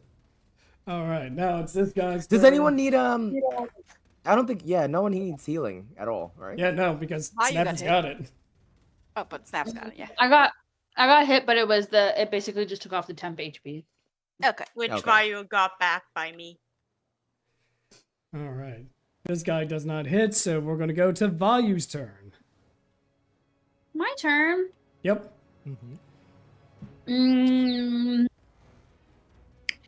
I'm gonna say that display of power kind of freaked her out a bit, so she's gonna try and attack the guy anyway, instead of just reloading the ballista. Yeah, I was about to say, yeah, if Vayu doesn't reload, you'll have to spend your next turn, Ronzi, reloading or doing something else. Yep. That's fair. That's fair. After seeing him pull it out of the sky, You're like, oh, but- fuck. Yeah, after seeing the pull, I think it was truly the grab out of the sky that you're kind of just like, do we really want to waste a turn? Right. No, you should Alright. just attack. I'm gonna do the returning trident and see. All right. 13, So who are you aiming for? big guy. All right, so the Trident has a range of 60 feet, so let me see. Oh, am I too far? Yeah, I It think might be you're a little too far, 'cause but give me I'm a at the edge second. of 60 feet. Oh. Yeah, so he's 95 feet Then away. I'll move. I'll move. Sorry, I'll Okay. move a little bit, not out of the range of the one of the guys, but I'll just move closer. All right, Oh, I can move me- without getting in. Oh, yeah, anyone's that's zone. right. Yeah. You can move now? Okay. So, 65. What is your max? You have like 45, don't you? I have 45, so I'll just do 45, and that should put Okay. me in range. 5, 10, For 15, 60? 20, 25, 30, 35. You said Yes. 45? Yeah, right here. Oh, will my get you my, within no, my range. speed is only 35. Yeah. Sorry, 35, and then am I close enough for? Bonus Yes. action, yeah, dash. Yeah, you'll be there. So, Oh, okay. I do have to bonus action dash. Yes. Okay. Sadness. that's all All right. right, You that's still got fine. your action, though, which is great. Yeah. Well, a 13 doesn't do much, so Nope. So, what are you using to attack? Like, what? a returning trident. Yeah. All right. You end up throwing your trident, and it lands right next to him, but then it just peers back into your hand. Does he try to make a grab for that too? He sees it at first. He tries to grab it, but then it disappears. He's like, "Ugh." All right. Is He's that, like, whatever, I guess I can't get it. yeah, pretty much. So, He's jealous. is that your turn, Value? Yeah. Movement, action, bonus action, all used. So All right. Snaps, it is your turn. What are you doing?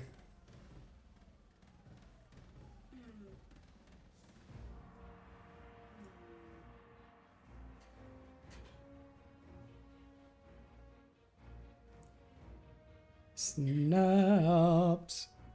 they're thinking. They're thinking. I know. It's a tough choice. Protect the crew or do damage. Maybe both. Maybe both. Maybe damaging is how you protect the crew. Maybe. because right now the crew is pretty much protected. They're confident that they can beat these sanguines. Yeah, I think that's pretty Ooh. much... We're hearing you through Brytmora, not through. Oh, yeah, sorry. Yeah, that's pretty much what I'm thinking of doing. I guess I'll cast Guiding level 1 again. All right. Who are you attacking? Nice.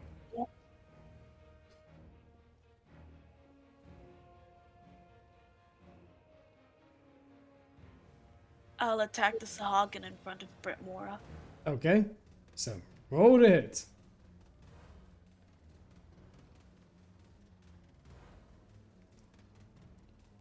$14 does hit. Nice.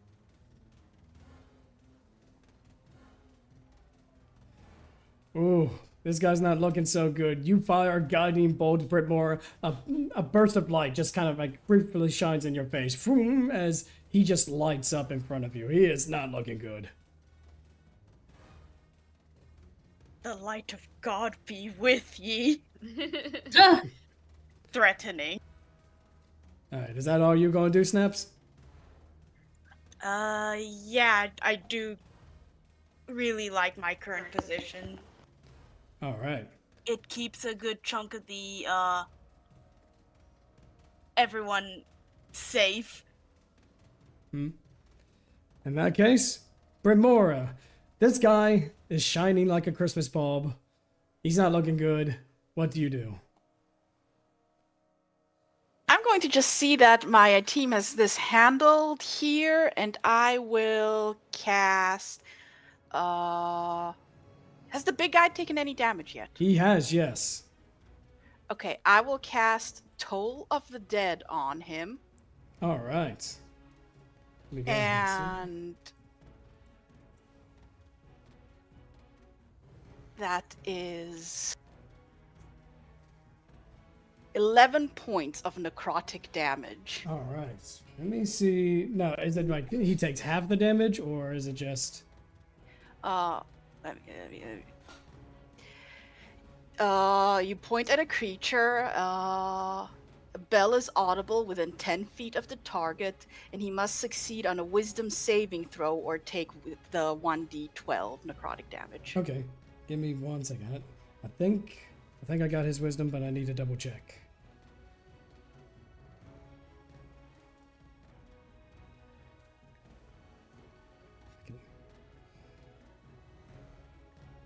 And it's a DC 12. Okay. So let me see. All right, so he got a 15, so he does pass.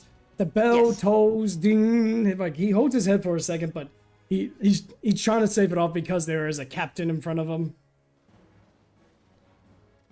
It's a warning. It is a warning. Death is coming. All right, is there anything else you want to do? Shoot. That's another, I don't have any, that doesn't count as a bonus action. And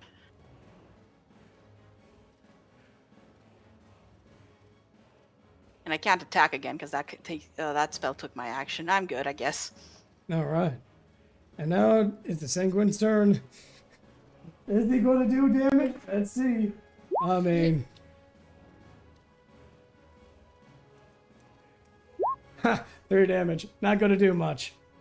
But now it is the Sanguine Prince's turn. As he's going to take his bonus action, he lifts his trident in the air, and then you can see Brytmora. It's kind of similar to your Blood Maledict, as blood just kind of goes up into the spear, and then he not tosses the spear, but kind of points the spear towards his crew. As you do see at the bottom of each of the crew, they look to be frenzied almost, like invigorated with this bloodlust.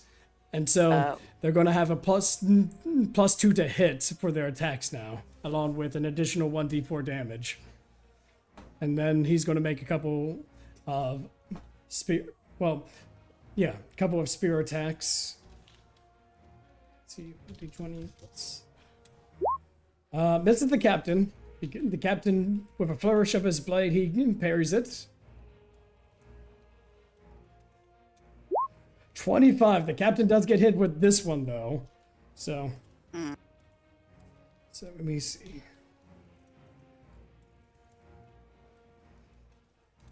Captain takes 13 points of damage. Oof. And he's sitting at 26. Ugh. Not the best you got. And now it's the captain's turn.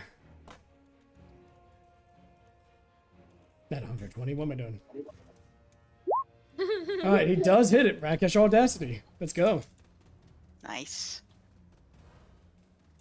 Okay, so it was... Trying to find the other one that he did. Da-da-da.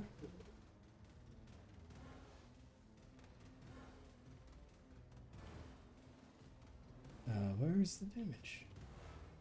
Sorry, I'm trying to look for this stuff. I know it. No, I dumped it in here. Oh, here we go. It was 1d6 plus 3d6 plus 23 points of damage. As he kind of goes under the spear when he gets hit the first time, and then he just kind of like jabs his abdomen, just kind of forces the blade in and then rips it out. All right, so that is 35. And now it's the crew's turn. I'm just going to get a general damage for the crew because, you know. Yeah. Time saver.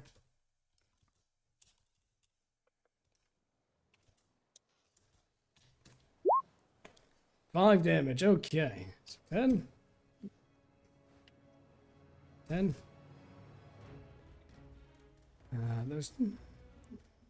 Yeah, I would say the crew are going after these two, so 12, 8, 5. So far, good teamwork. Some of these guys are almost just done. Almost done. But hey, they're dumb idiots that I'm protecting, and they're doing something. Oh, this guy ended up, you know, getting shish kebabbed by the crew member next to you, Brytmora. Nice. I was trusting him with my back. I got it for yous.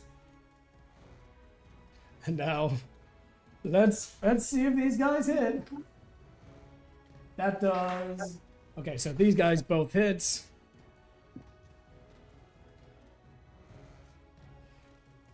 Okay, so it's 2d4 now.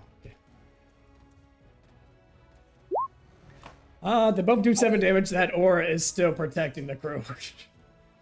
Now, Nice. and now for the one. Okay, that misses. That hits.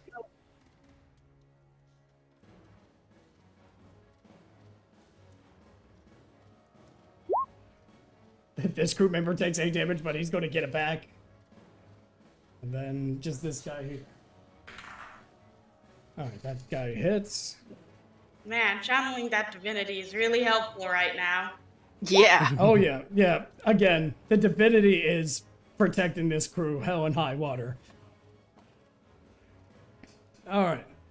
So that takes Hell care and high of... water indeed. Yep. Ronzi, it's your turn. What you doing? It is. Okay, so I'm not going to load this ballista. How heavy is a ballista? Like one piece of ammunition. I would say I don't know an exact weight, but you would need to carry it with 2 hands. Is it? It's a metal Oh, ballista okay. bolt. So... Okay. So you would say greater than 5 pounds. Oh yeah, definitely greater than 5 pounds. Okay, then that is fine. What I'm going to do then in that case is something different. What do I have? I have a dagger. I don't have anything that's very sharp. You know what? I'll use a dagger. I have a dagger. I never really use it. That's fine. I'll use a dagger. Okay. I'm gonna move my full movement forward. That is 30 feet, avoiding everyone. Go 5, 10, 15, 20, 25, 30. So I'm like right behind Vayu. Okay. I'm gonna use a dagger. From the history check that I did, do I know if they have any like natural resistances to, say, poison?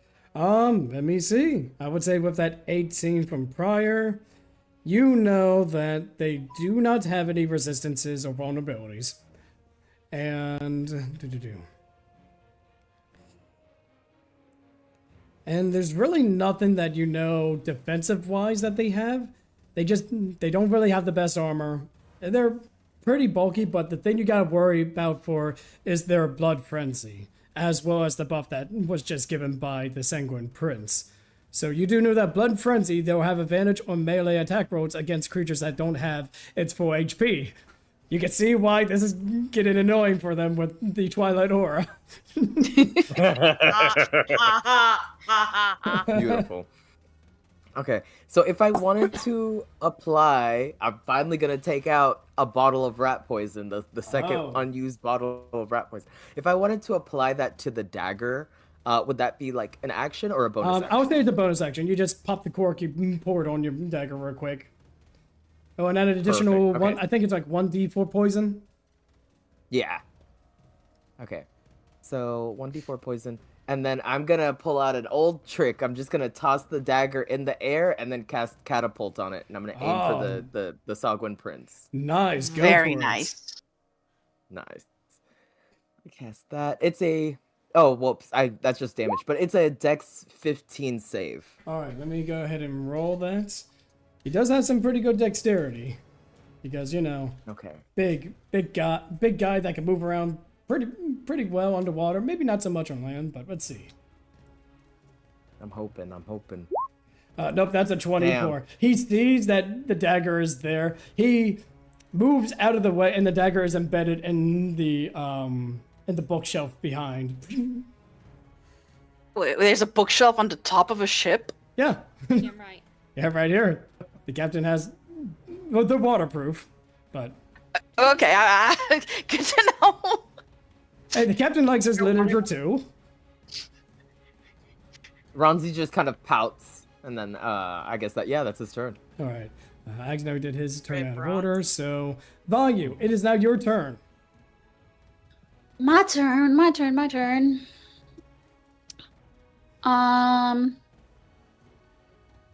I will use my movement 1, 2, 3, 4, 5, 6, 7, and a dash to get up next to the captain. So we will both start getting sneak attack on our attacks. All right. Yeah, and then I'll try to hit. All right. Go for it, girlie. Stab him somewhere he's already wounded. No, go for the eyes. I mean, he's pretty tall, so Valu's... I got a 10. So yeah, you try to stab him, but then the Sanguine Prince kind of like headbutts you, boom, and... Ow! Yeah, well, to you too. If only you knew how to speak the language of fish. If only. Is that your turn? Yeah, I can't do anything else. All right. Snaps, it is now your turn.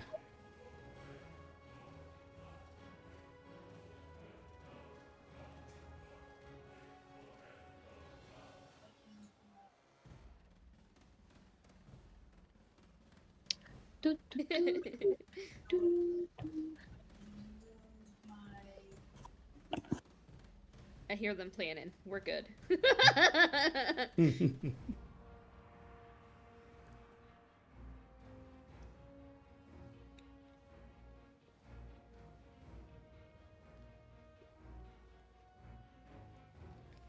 I have to move just... I don't have any good controls for speed. Oh, you need help moving? Yeah, I want to move to just in front of Ronzi. So kind of like right here? Yes, there.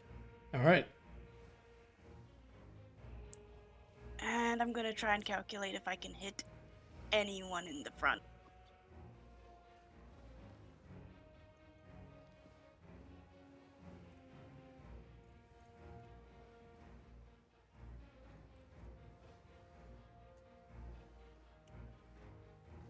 Alright, so let's see.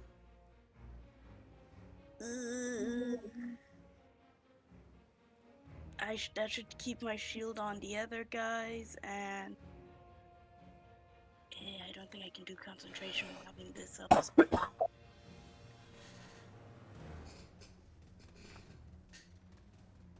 I'm gonna try...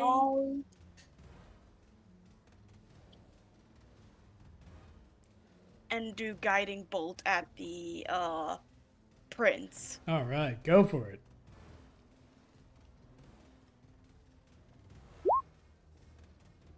25 Damn. definitely hits.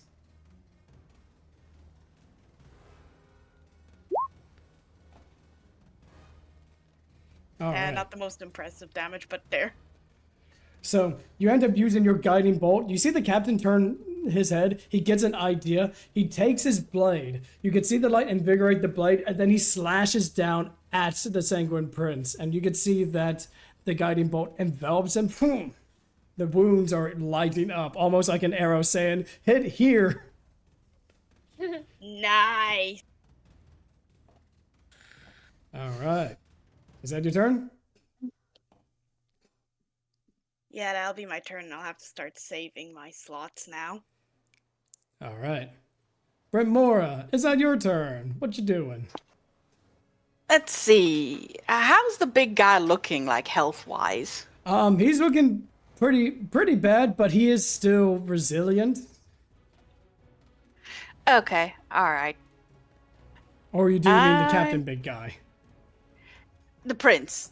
Oh yeah, the prince has taken a lot of damage so far. He's not looking good, but he is very resilient. Mm.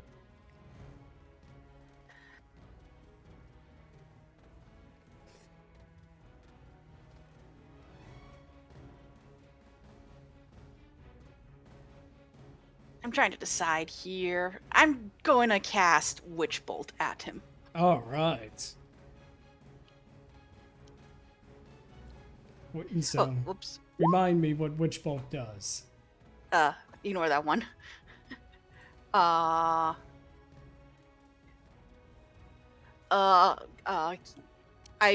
reach my hand out towards him, and like a beam of crackling energy, kind of stained red, similar to the blood spell he had done earlier, streaks towards him.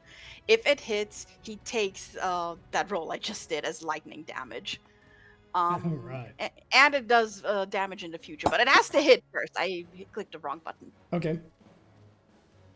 Oh, that better hit. Oh yeah, that hits. That's a 22 to hit. This Okay. crackle of crimson lightning ignites from your hand as it connects to the blood in his chest, almost creating kind of like this chain link. And he's going to take 19 bolts of Oh, 19. he's going to take 19 points of damage. Actually, total damage is 20. Okay, so total damage is count- 20, so he'll be Yeah, at 30. sorry. No, you're fine. And also on subsequent turns, I can use a bonus action to deal another 1d12 of damage, as long as we're tethered together. Well, that shouldn't be too much of an So issue. now there's like a crackling chain of blood red energy between us. Mm-hmm. And is that your turn? Yeah, that's my turn. All right. And now it is the lonely Sanguine's turn. Let's see. Yep, that hits. Will he do damage? Let's see. 2 ones on that D4. Nope.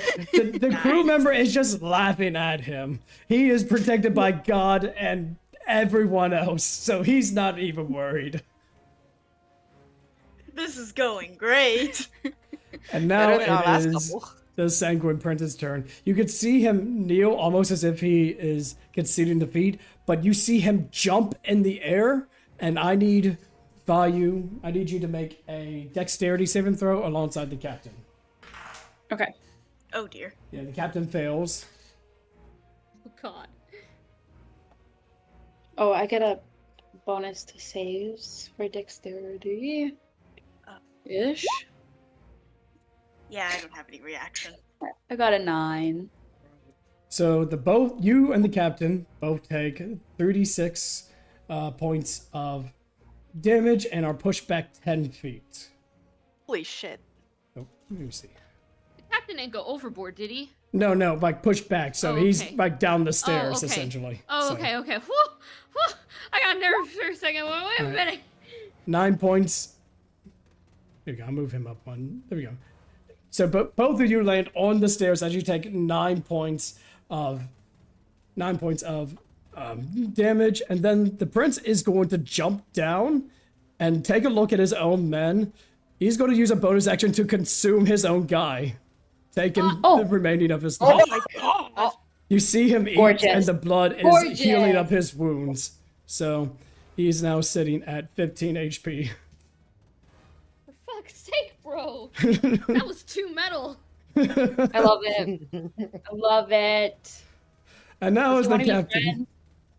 What was that? Fish man. And now it's the captain's turn. Do you think you could get away with that? I've got something for you. And you see the captain take his cutlass. He jumps on his back. Let me roll that attack roll.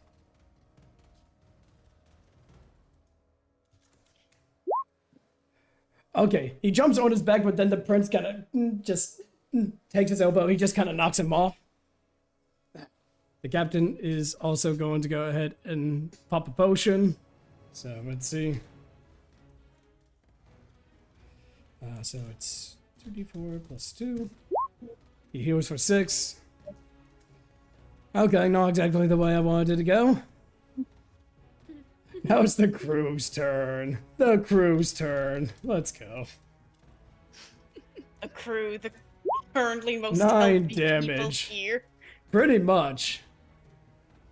So, these guys are sitting at 1. This guy's just flat out dead because he just got jumped by 2 crew members. This guy's sitting at 1. This guy's dead. This guy's dead. This guy's sitting at 1. Yeah, almost all of them are sitting at 1 HP right now. Amazing. All right, that's the crew's turn, and now We've done a good set of work. you see this guy. He's going to put down his spear, and he's going to put his hands behind his head and kneel. He's surrendering. He's not doing anything. Oh. Heck yeah. Understandable. Ronzi, it is now your turn. It is. I think our captain is not looking very well, right? Still? He's actually doing pretty well for himself. He just drank a potion. Okay, that's good to know.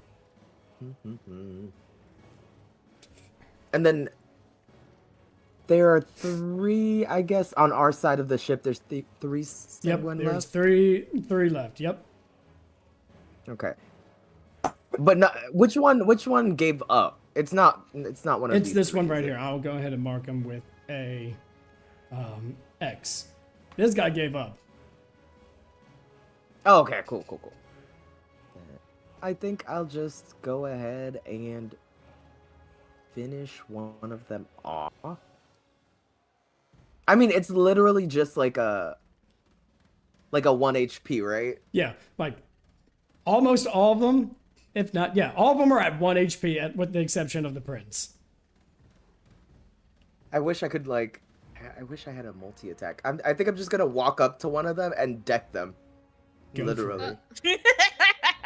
Oh, sorry. Who Yeah. did you want to? No, that's perfect. No, that's fine. Whichever one. Yeah, make an attack roll. It's not the one surrendering, is it? I feel like No, that'd no, be not- mean. No. Oh, okay. That's what I'd ask. All right, so make an Okay, attack nice. roll. Are you just knocking him Thanks. out, or just Yeah. Well, I mean, for sure. Yeah, I'll just knock him out.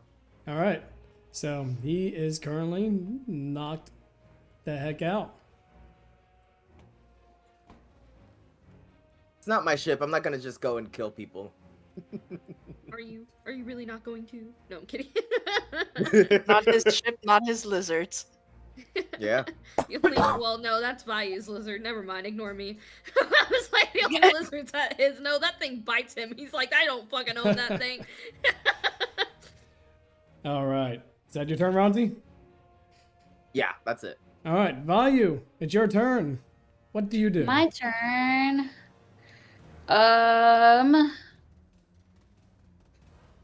I need to think about this playing field. Yeah. As a matter of fact, why don't you go ahead and think? We got ads coming up here in just a minute or two. So go ahead and think about what you want to do, and we'll be right back after these messages, friends. Okay. Fuck your messages. No, I'm kidding. Well, Whoop.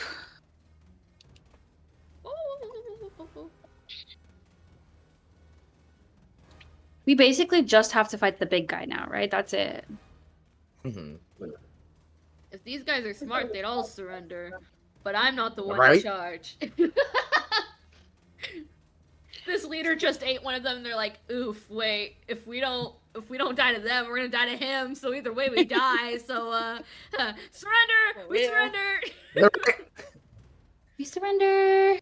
As soon as he ate one, I would have been like, "That's it. We're done." I thought they were gonna jump into the ocean or something, be like, "We're out." Oh, you know what I'm realizing is it says the ad break ends in 30 seconds, so I'm wondering if the ads have been going this whole time and Claude might have missed us. Oh It'd be like that sometimes. Oops. Oopsie poopsie. I don't know why I said that.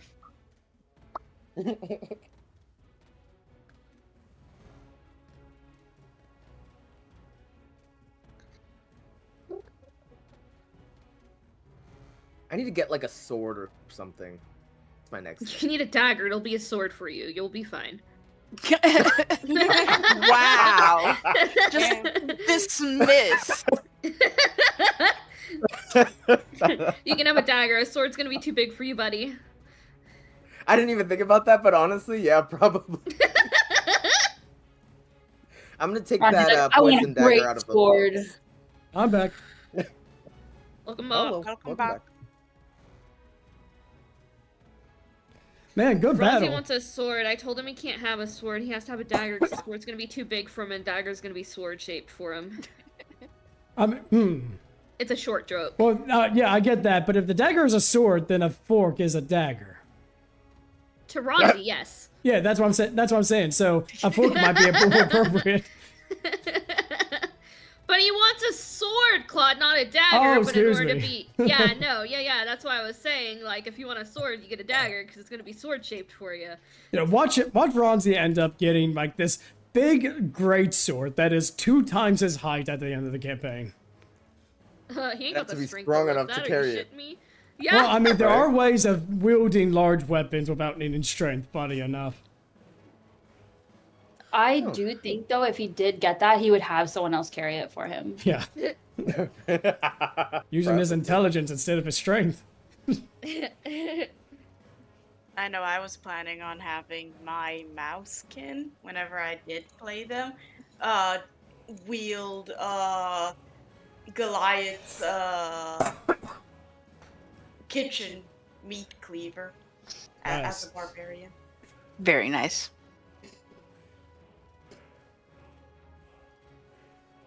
That was a little pet project. I mean, honestly, guys, you guys are doing very good. There was only one casualty, and it was his fault. Yeah. I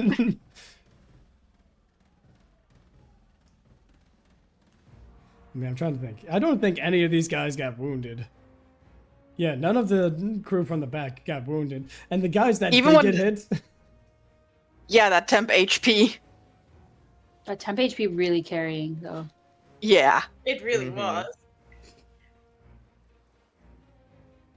With one level up, Snaps became like one of the most important party members. That's why I was sitting here desperately wanting that level 3 man. And this is where you peak.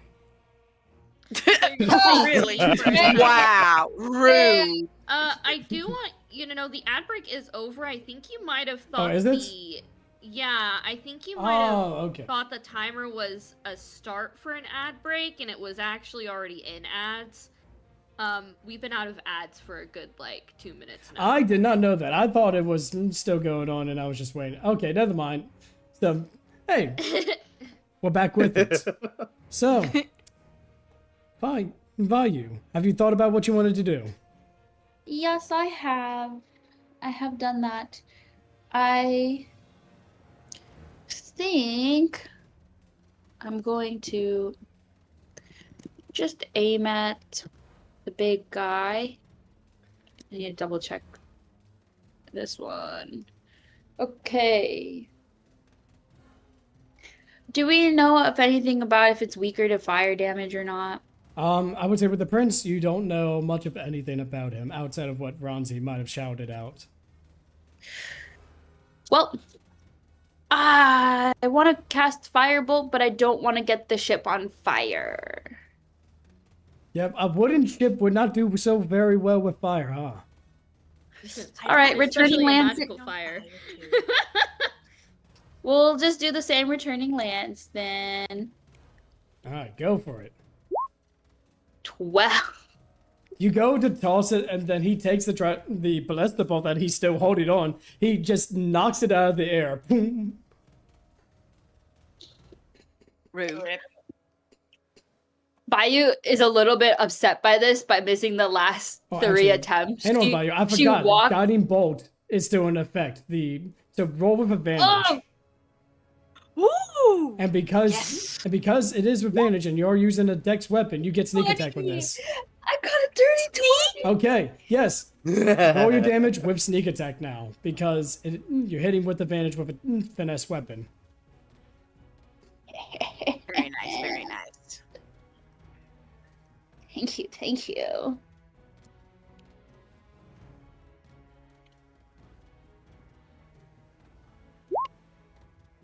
Oh, well, that's just the sneak attack. We have yet to see the actual trident damage.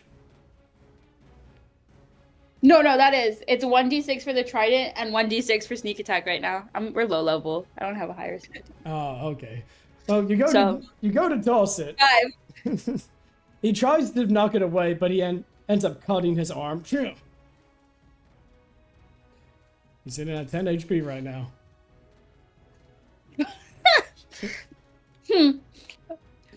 Vayu is still a little upset about this whole thing, so she walks backwards towards Snaps and sits down. It's okay. I understand. She's like, this is upsetting. She's like, put me in the aura. I want some HP and I want to just stay here. Understandable. Speaking of You're welcome Snaps. into the aura. I need to start preserving my spell slots, so I will not be doing any more guiding bolt BS. Valid.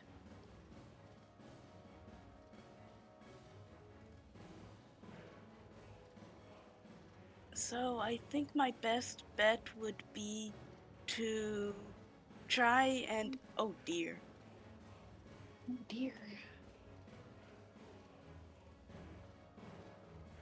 Why does the range say 30 feet / 120 feet? 30 is the minimum range, and 120 is the maximum. So at minimum, it has a range of 30. Okay, well I can definitely hit him then. So I'm gonna roll with the crossbow to hit the prince. Go for it.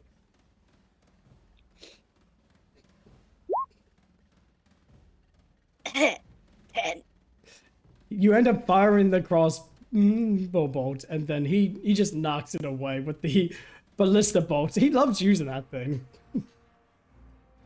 It's his new favorite weapon. Yeah. Screw this guy. All right. Anything else? Nah, that's my attack. I think that's about all I can do. All right, Brytmora. All right. Let me check something. Actually, I don't need to check that. I'm still tethered to him. What's my range? Oh gosh, I can only walk like 25 feet.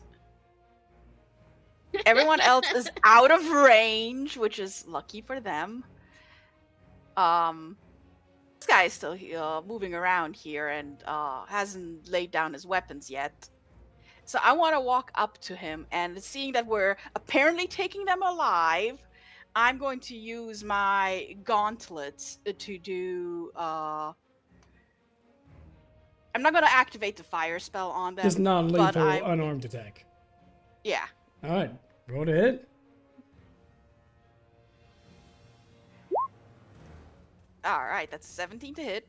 All right. You don't have to roll for damage, as he just has 1 HP. He gets knocked out. You punch him in the face, and he goes flat as a board.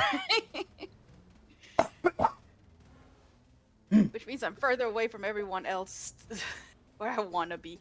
But also as a bonus action, now my Witch Bolt will do another 1d12 damage. All right, go for it. That's 12 damage, big guy. How do you want to do this? Nice. Okay, so she marches up to this fish guy. How tall are they? I would say they're about your height, Brytmora, where the prince is twice that height. Okay, so she marches up to this Sahagin, just gives him a good gut punch, doubling him over and knocking him flat. And then she, with her other hand at the same time, just grabs the witch bolt and pulls. And as it pulls out of him, it just kind of like explosively takes a chunk out of his chest. You pull out his heart as he collapses. Seeing that the prince is defeated, these other two lay down their arms and then surrender. They really should have done that when he bit one of their own. One of them did. Honestly. One of them did, yeah. One of them had no choice. And so the captain ends up walking up. Good work, the lots of you. Cuff up these prisoners. We'll decide what we do with them. Man, that channel divinity really did numbers. It really did, yeah. And so the crew member... As they're rounding up the fish, Brytmora is like, when you're not going to eat them, don't you just throw them back? Yeah, we're going to go ahead and throw them back somewhere. Probably not here, just in case more of their kind are around, but we can't exactly keep them here forever. Plus, you know, who's to say that they might turn on us? So let's just toss them back into the water. Get in the water. Yeah. All right, men. Toss them in. And you do see the men kind of like toss these two into the water. Hopefully they can breathe underwater as well. They're fish folk. What do you mean? I'm pretty sure I Okay, saw so gills. they can do both. Yeah. Just making sure they can do both. Yeah, they can do both. And Okay, because they're unconscious and we're just throwing them in the sea. So I was like, I hope they can breathe. All right, so he's gone. You got a whole lot of hogging corpses on deck. Wait, I thought we didn't kill them. Oh no, There were some that died. yeah, there were some that still died. Okay, I mean, you pulled out the heart of the prince, so he's definitely dead. I mean,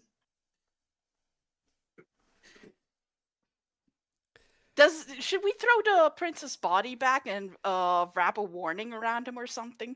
Nah, we can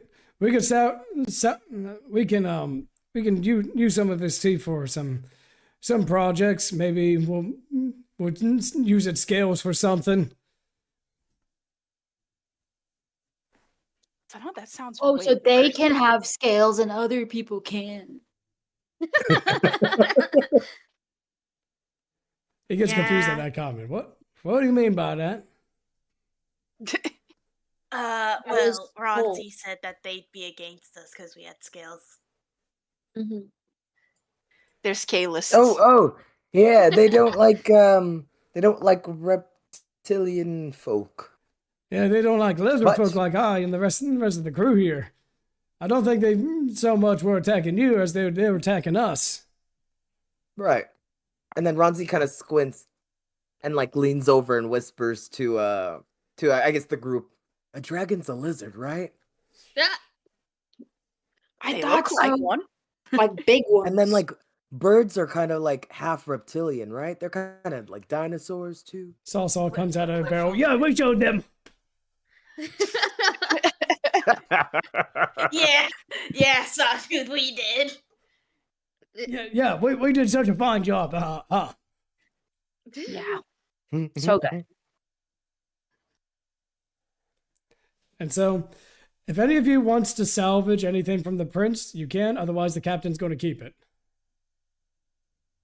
Oh, I'll take a few scales. Yeah, right. Make a survival check Did he to have see how many what scales did you he can have get. on him? Did he have any gems or jewels on him or anything? Make an investigation check. I was like, No, I guess I want to investigate first. All right. Well, Let's do that. I'm making an investigation. so for those who want Oh to no, I see have what a he minus has, one. Oh no, I rolled a one. I investigated nothing. Oops, I accidentally clicked twice. Okay. He's just like a fish that just happens to be kind of like a dude, so it's just kind of like whatever for me, you know. Snaps, you see the remains of the sanguine that he ate. Oh, ew. I got a 13. Okay, so let me go down the list. Vayu, you don't really see much. It's kind of hard to discern, you know, what exactly is left, so you don't really find anything too much of notice. Ronzi, your gem detector's going off, as in one of the pockets you do end up finding a very small ruby worth about 50 gold. Nice. I slipped that in my pocket. Mm-hmm. Despite not hitting him a single time and accidentally arming him, I do slip that in my pocket and say nothing about it. Yeah, Brytmora, what catches your eye is his spear that he used. It is a pretty well-crafted spear. It's definitely pretty old. You can see that the end of the metal parts of the trident are that of some kind of like a crimson ore. Ooh. But aside from its craftsmanship, is a normal spear. I would say make an Arcana check to see if there's anything magical about it. Okay, all right.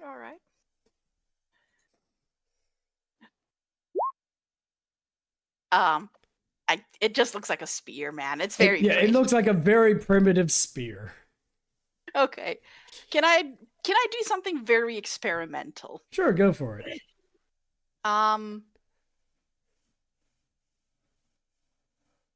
I want to, since my witch bolt pulled out his heart, apparently, can I try and see if I can get the blood out of it and gain back a spell slot?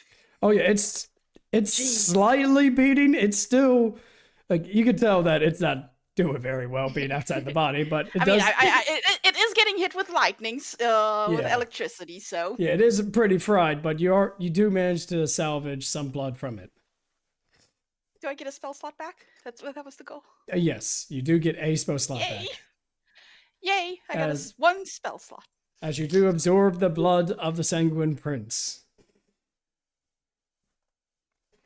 Okay, that's kind of gross, actually. And I drop it and try to wipe the blood off. Oh, gross. I'll just keep the spear in my inventory. Thank you. All right. So. Oh, good idea. And then I just want to take like a tiny vial and just start scooping blood into it for later. Ew. You want what's left of the heart? You can put it in a jar and preserve it. Oh, beautiful. And I just kind of take that as well. Just slide it into a pocket dimension.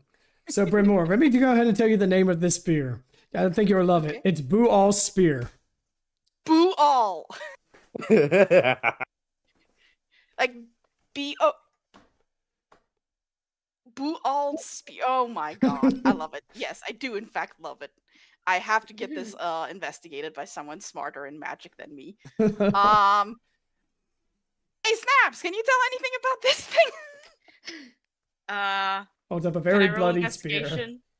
Can I roll investigation on this spear? Investigation or Arcana?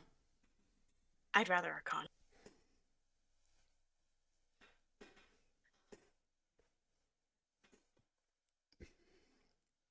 There, 13. 13. There is a magical enchantment on this. Let me go ahead and type it out. But pretty much what this does is that you could select a number of targets equal to, excuse me, equal to your level, and those targets for 3 turns get an additional damage die from the weapon, along with a +2 to hit. Ooh, nice. They could use it once per day. I will tell all that to Brytmora. Nice. Is it a 2-handed weapon? It's a one-handed. I imagine it's lighter than my Minotaur battle axe. I'll have to consider it. It's very pretty. I do love the red on it. Very thematic.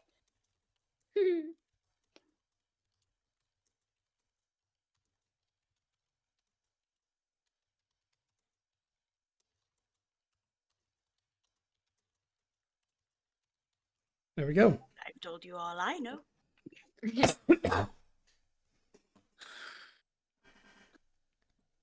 All right. So the captain's going around ordering the men to, clean up the deck as it's now pretty bloody around here. He ends up walking up to all. Oh, some mighty fine fighting. Seems like you all have yourself some experience and such. Yeah. Yeah, you could say that. Glad to see no one was too badly hurt. I mean, thanks to your protection, and we managed to get most of the crew. I don't see Jeremy around. Poor sod. Oh no. Well, I'm sure he'll be fine. I mean, he always ends up finding his way back to the ship somehow. Well, that's some hope at least. Yeah, I just don't know why he keeps falling over the railing. I keep telling him, boy, stay on the ship. Do not throw your weight into your weapon. Should we look for him? He'll be fine. I mean, look, he just went overboard. I mean... Yeah, that's usually pretty deadly. And there's fish people in the water. Well, I mean, I think we killed most of them. And threw the rest overboard that were badly injured. I mean, it just sounds like a lot of shark bait. Jeremy will be fine. He's very good at hiding. Can we keep one of them? I want them to teach me how to fish speak. Maybe the one that surrendered first. Yeah, that person seemed pretty chill. I don't think they could teach you how to fish speak if they don't know how to talk common in order to tell you what words mean and stuff like that. I'm smart. You're not that smart. I'm gonna stand up for Vayu on this one. You can just hold objects up to him and get the words like that.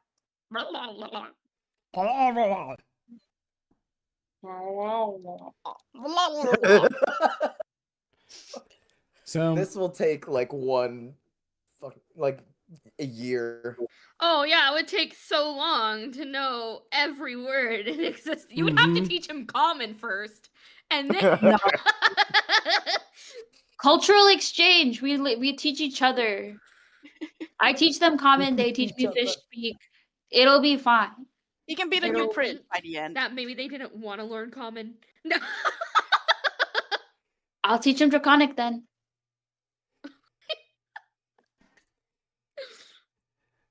And don't they worship? Don't the Sahag? Okay, I'm talking out of character here, but don't the Sahagan worship dragon turtles? And turtles. And they would Aren't speak those reptiles? Ninja turtles? I wonder if they're like every other reptile is a false reptile. Exactly. That'd be funny. Or they're dumb and they just think that turtles are actually amphibians, even though they're wait, no, reptiles. the Sahagan worship the deep ones. I'm sorry. They're old god people. Never mind. Okay. All right. I'm getting my lores crossed. So, how dare. I'm going to say some time passes. Everyone kind of settles down. And I would say at this point, excuse me, Clyde actually comes up to the party and just kind of states, "Oh, we got some time before we get to Vermotio. How are we going to navigate it? Ronzi, you got the map?" Yep. He pulls it out and just, I guess, lays it onto the deck. I don't know. Clyde pulls up a table. Yeah. I mean, just pull a barrel over. Ronzi kind of grumbles, then he has to climb up to this table. He's comfortable on the ground. Get this fucking turn order out of the way. Oh, hang on, I got it. Can you move it? Thank you. There you go. Thank you. Yeah. And then Ronzi places this map onto the table. Oh. Ah, nice. I keep forgetting I am on push to talk. I need to remember more. Okay, so where are we exactly? Clyde points to the end. We're going to be coming up from the north here, and on our way down south. So we'll be right in this northwestern region of Vermotio. Oh, perfect. We're gonna pass by these the skull, the Valley of Skulls. Perfect. Where exactly did you say we're going, Clyde? Well, not exactly sure. I mean, let me see if I can find the clues for you that I ended up finding. Give me 1 second. I'm going to give you the clues that he said were part of the part of the thing. Let me see. Gotta find it. So go ahead and talk amongst yourselves while I'm finding the clues for you. Talk. Chatter. Among bless you. You tight. Thanks. I want to head straight for the skull. Me as a player, I don't want to. I don't think Ronzi wants to either. Me as a player, I do want to. For the plot. There we go. That seems very dangerous. Here are the three Oh, of clues course. that Clyde said earlier in the campaign. There you go. A canyon in Romotio where at sunset the cliffs form the image of a gaping mouth. Oh yeah, that's perfect. So Ronzi points to the skull. It looks like we might need to go there. It's a skull without a mouth. And it makes sense that we need to wait for this specific point to make the mouth. When the three towers that guard the dead, three leaning spires buried in the sand. I'm gonna post the token here. What so are that you way muttering can... to yourself, Mr. Ronzi? Oh, sorry. I'm gonna put would the you like token me to there read so it that way aloud? you can. No. Yeah, I can read it out loud.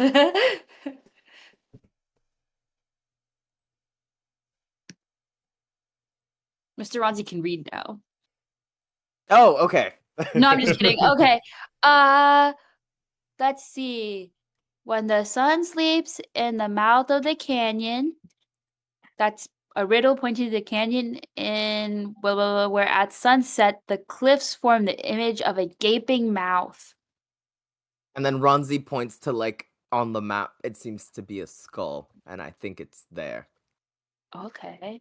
Because it's a skull without a mouth, so. True.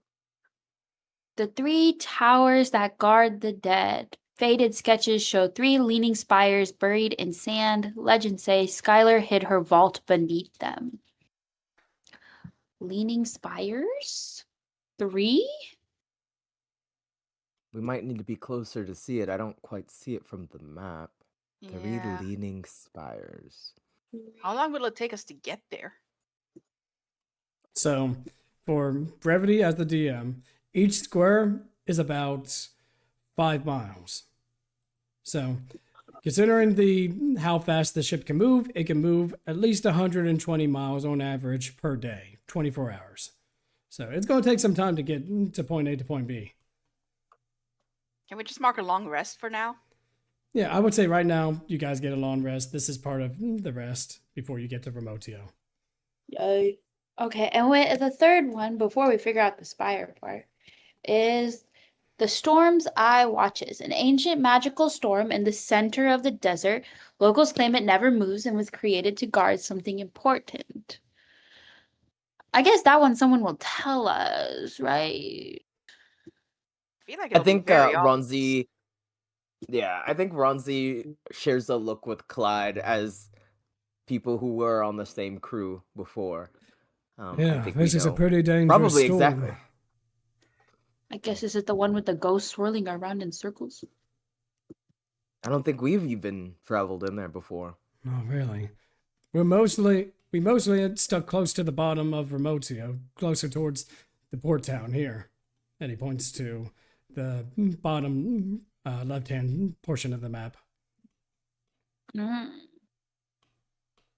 Well, I'm not sure about these spires. But the storm, I think, is right here. Oh, it doesn't show me clicking on there. But I do have a token that you can move and copy. So, right in the center there. Oh, I see. Yeah, maybe make Right it a there. little bit bigger. There we go. I think this is the storm, it looks like. If you can see it on the map.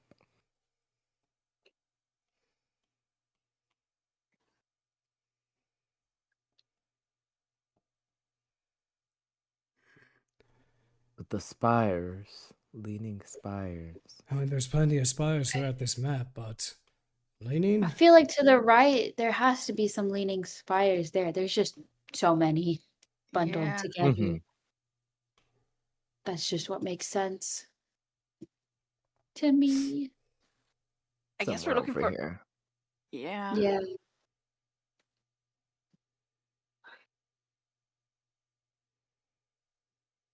Well, We're Mr. probably all I'll connected.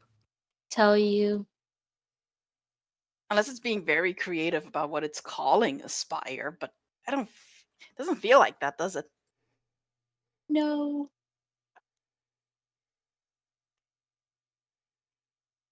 I mean, I guess maybe we go start in order.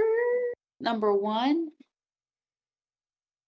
Sun sleeps in the mouth of the canyon. Can The start one the looking sun there. sets. It's also what we're closest to, so. True. And if they're all related, hopefully whatever we find there will lead us towards the next one. Yeah, I just want to point out though that there is a cluster of 3 spires in a triangle on the map. Where? They're not leaning though. I didn't even see that. Where? Just below the canyon, there's like, I don't know, these 3 are making a convenient cluster. Ooh, I see. Ooh. I see. Right here. Yeah. Okay, that's probably where we gotta go to. Mm-hmm. We'll know once we get closer and see them in person. Yeah. If Yeah. they're not leaning, we're probably in the wrong place.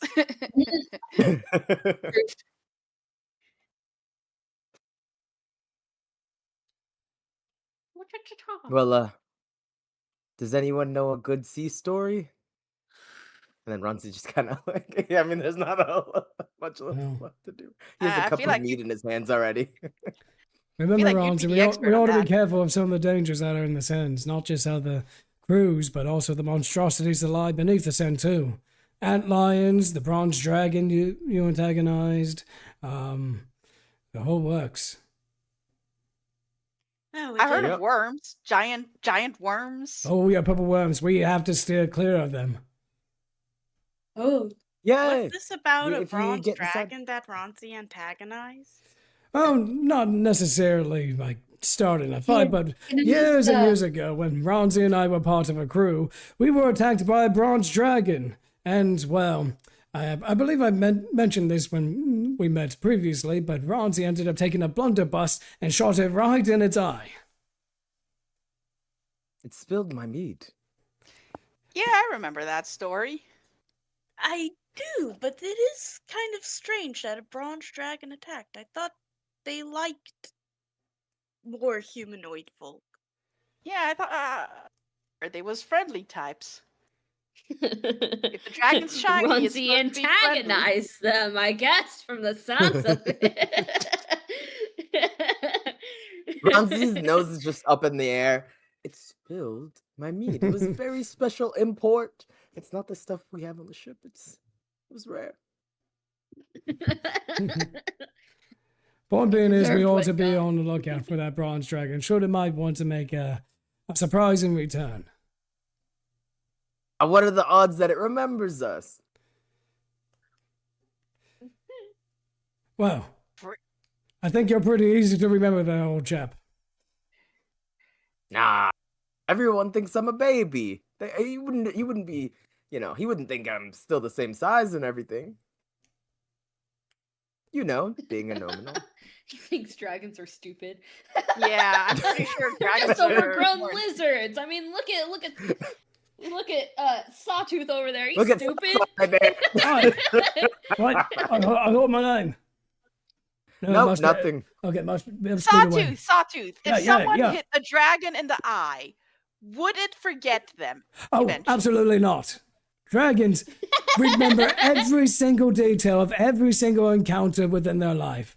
It is one of their many blessings, which is why, gold dragons are so revered. They remember everything. They know everything. Thank you, Runzi's Sasha. paling a little bit Ronzi. more. But it's a bronze dragon, not a gold dragon. What do you think about that one, right? It can't be as okay, good, remember, right? you remember when I told you about the dragon hierarchy, or at least the words about it?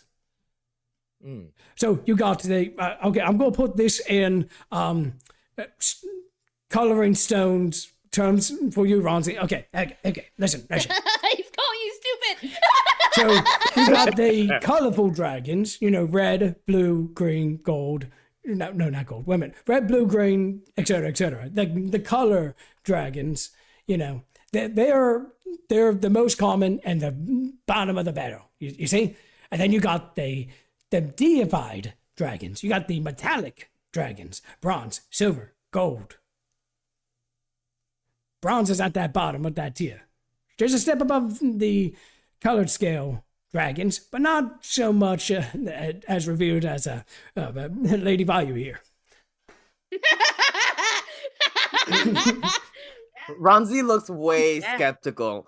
No, in his mind, he's like, there's no way the bronze dragon that we, outmaneuvered can be smarter than the green dragon that's taken their captain.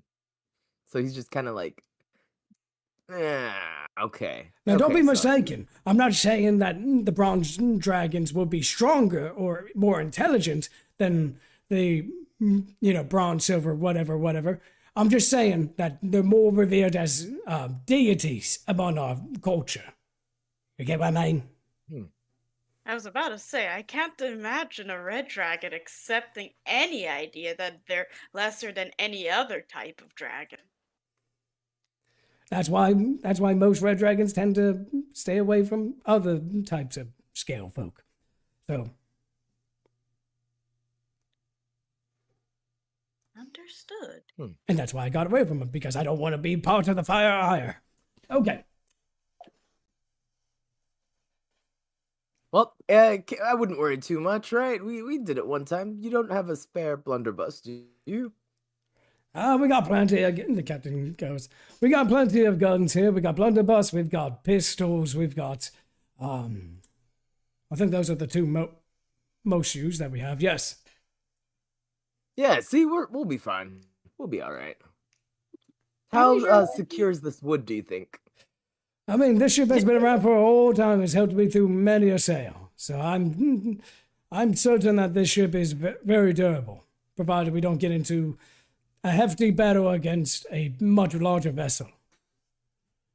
And it's a convertible. It goes on land too? Aye, yes. Basically, what happens is that once we get closer to the shore, we'll activate the mechanisms in the bottom, and we'll essentially be hovering over the sands. Ronzi starts petting the wood of the ship. I underestimated you. And then he pats it. My apologies. The creak of the wood.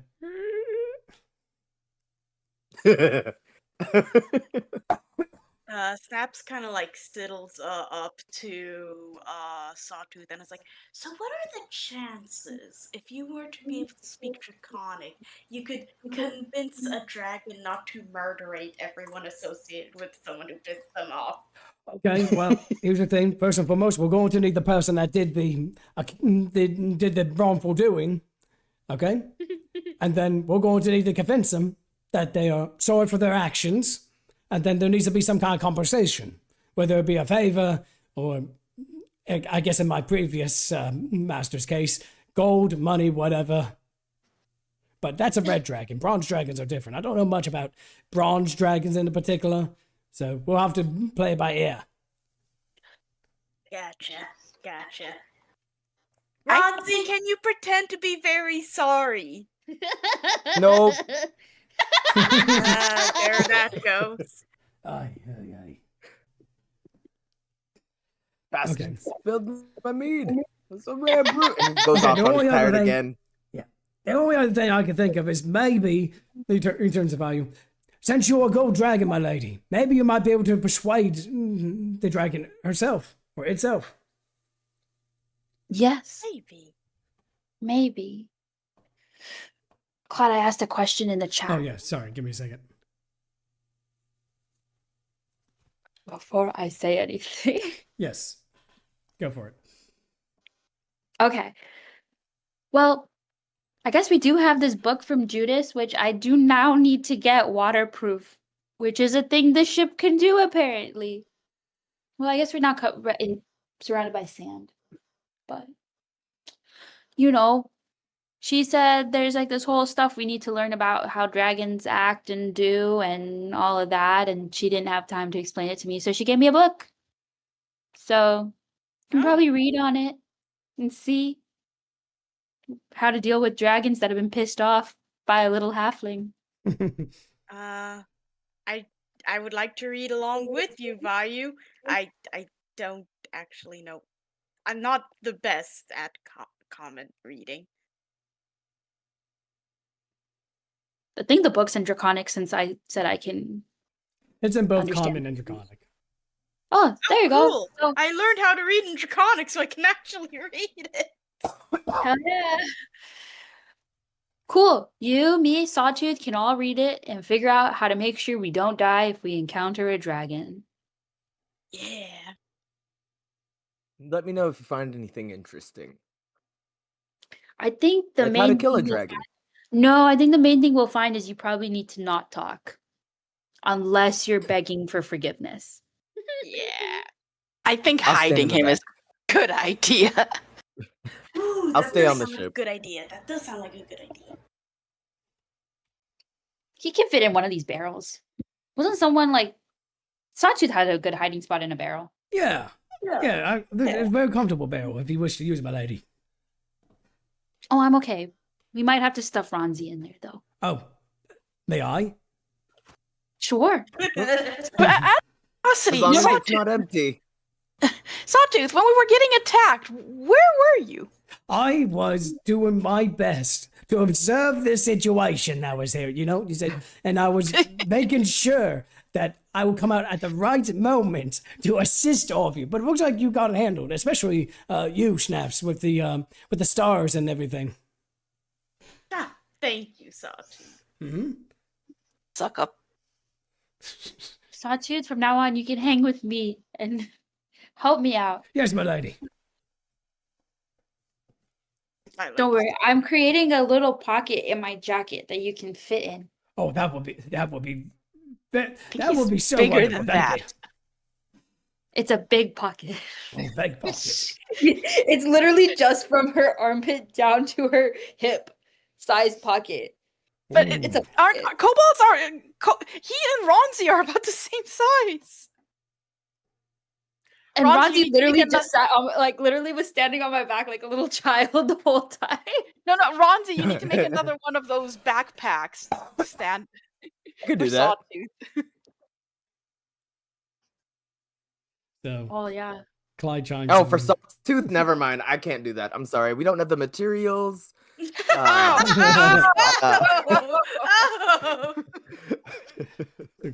Clyde chimes in.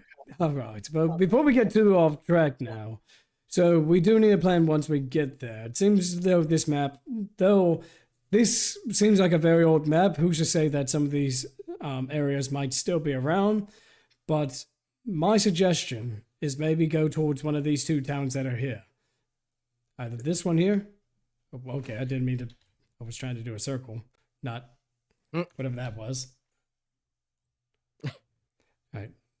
Either this town here or this town here. So that way we could get a much better idea of what's going on within the area. Sounds good. Yeah. So which I one? leave this to the professionals. So which place do you think we should head first?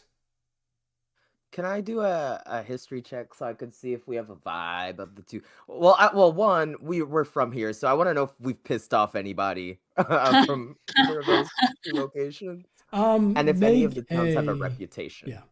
Make a history check to see how the Golden Sands fared when you were part of their crew. Actually, can I also? Oh, I think Okay, make it's rolling. Sorry. Okay. What was that, Snaps? Over again.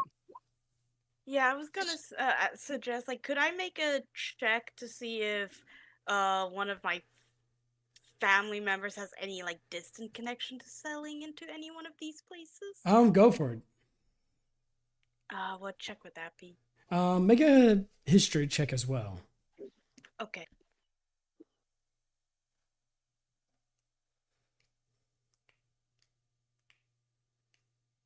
It's a -1, so don't expect much. 12. You've heard stories passed down about your family heading to this town right here at the bottom, but you're not sure what for. It's, you know, those stories that grandparents would tell their children and you just ignore what most of it, what they have to say. You just remember that something involving this town from your family, Snaps. Gotcha. And as for Ronzi, you want to know about reputation of the Golden Sands or you or pretty much anything involving your life as a pirate here? Yeah, just to see which two towns would probably be the best bet. Okay. I would say that the safest option would probably be this town right here. I'm going to, do this. There we go. This town right here, as not only do the Golden Sands frequent here, like in their past to restock if they want to, venture towards this kind of like clear desert area, but also they have a good reputation there as like the Golden Sands were a very respected pirate crew, mostly because they strongly kept hold to Skylar's ideals. And while they didn't exactly pillage or plunder towns, innocent civilian towns, like they were a sort of Robin Hood pirate crew. You know what I mean? They kept money from themselves, but they also brought back money that were taken from them, We do it for the love of the game. We don't really, we live comfortably, but we don't really do it for the money. Yeah. So this one right here, I don't have a name for it yet because this is an old map. So who's to say that the name might have changed? But this town would probably be your best bet to start off with then. Okay. I pointed out.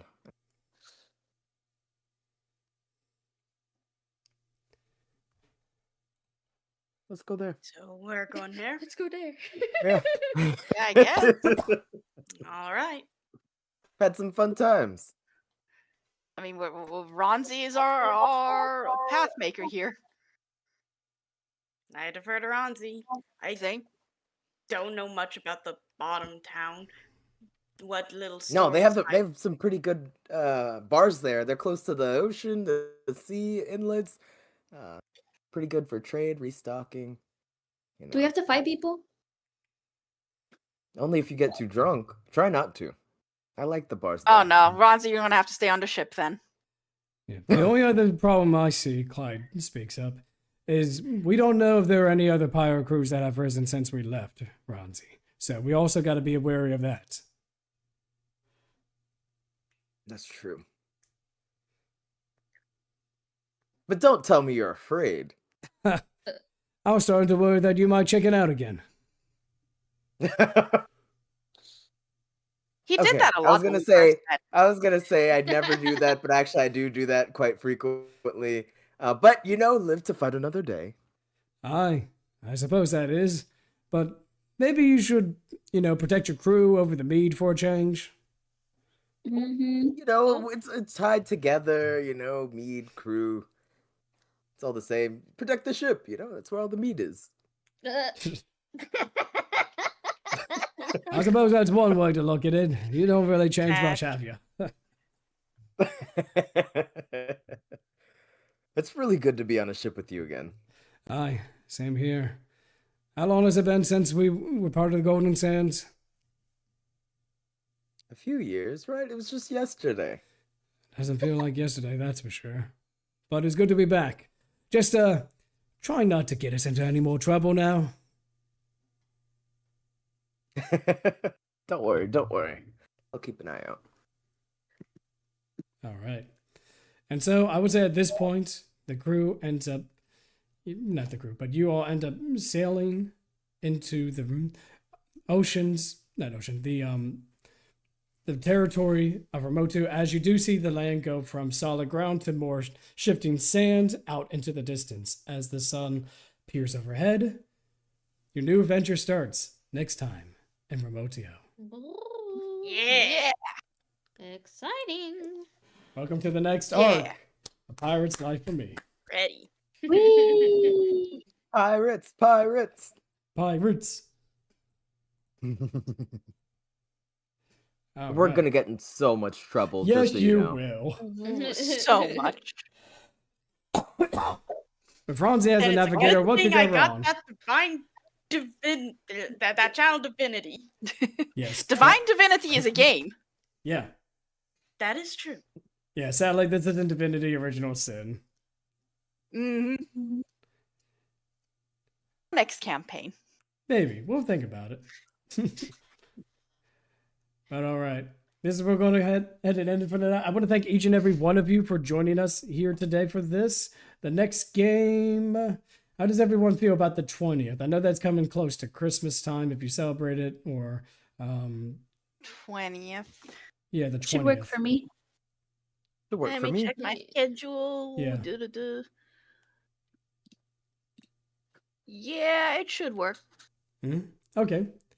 Oh, also, before we leave, there's one thing I want to tell you guys. For all of my D&D crews, we have a D&D Secret Santa.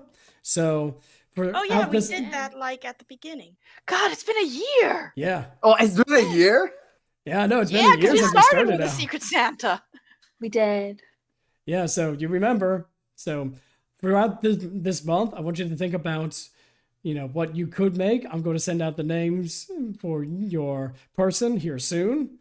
But think of something creative this time that might help you in Remotio. Exciting. Oh, wow. But on that note, friends, this is where we're going to end for tonight. I'll see all of you on the 20th. Stay classy, stay beautiful, but most importantly, don't get lost in the sands. Yeah. Oh, nice. See you all. Goodbye, everyone. Good night. Bye. Bye.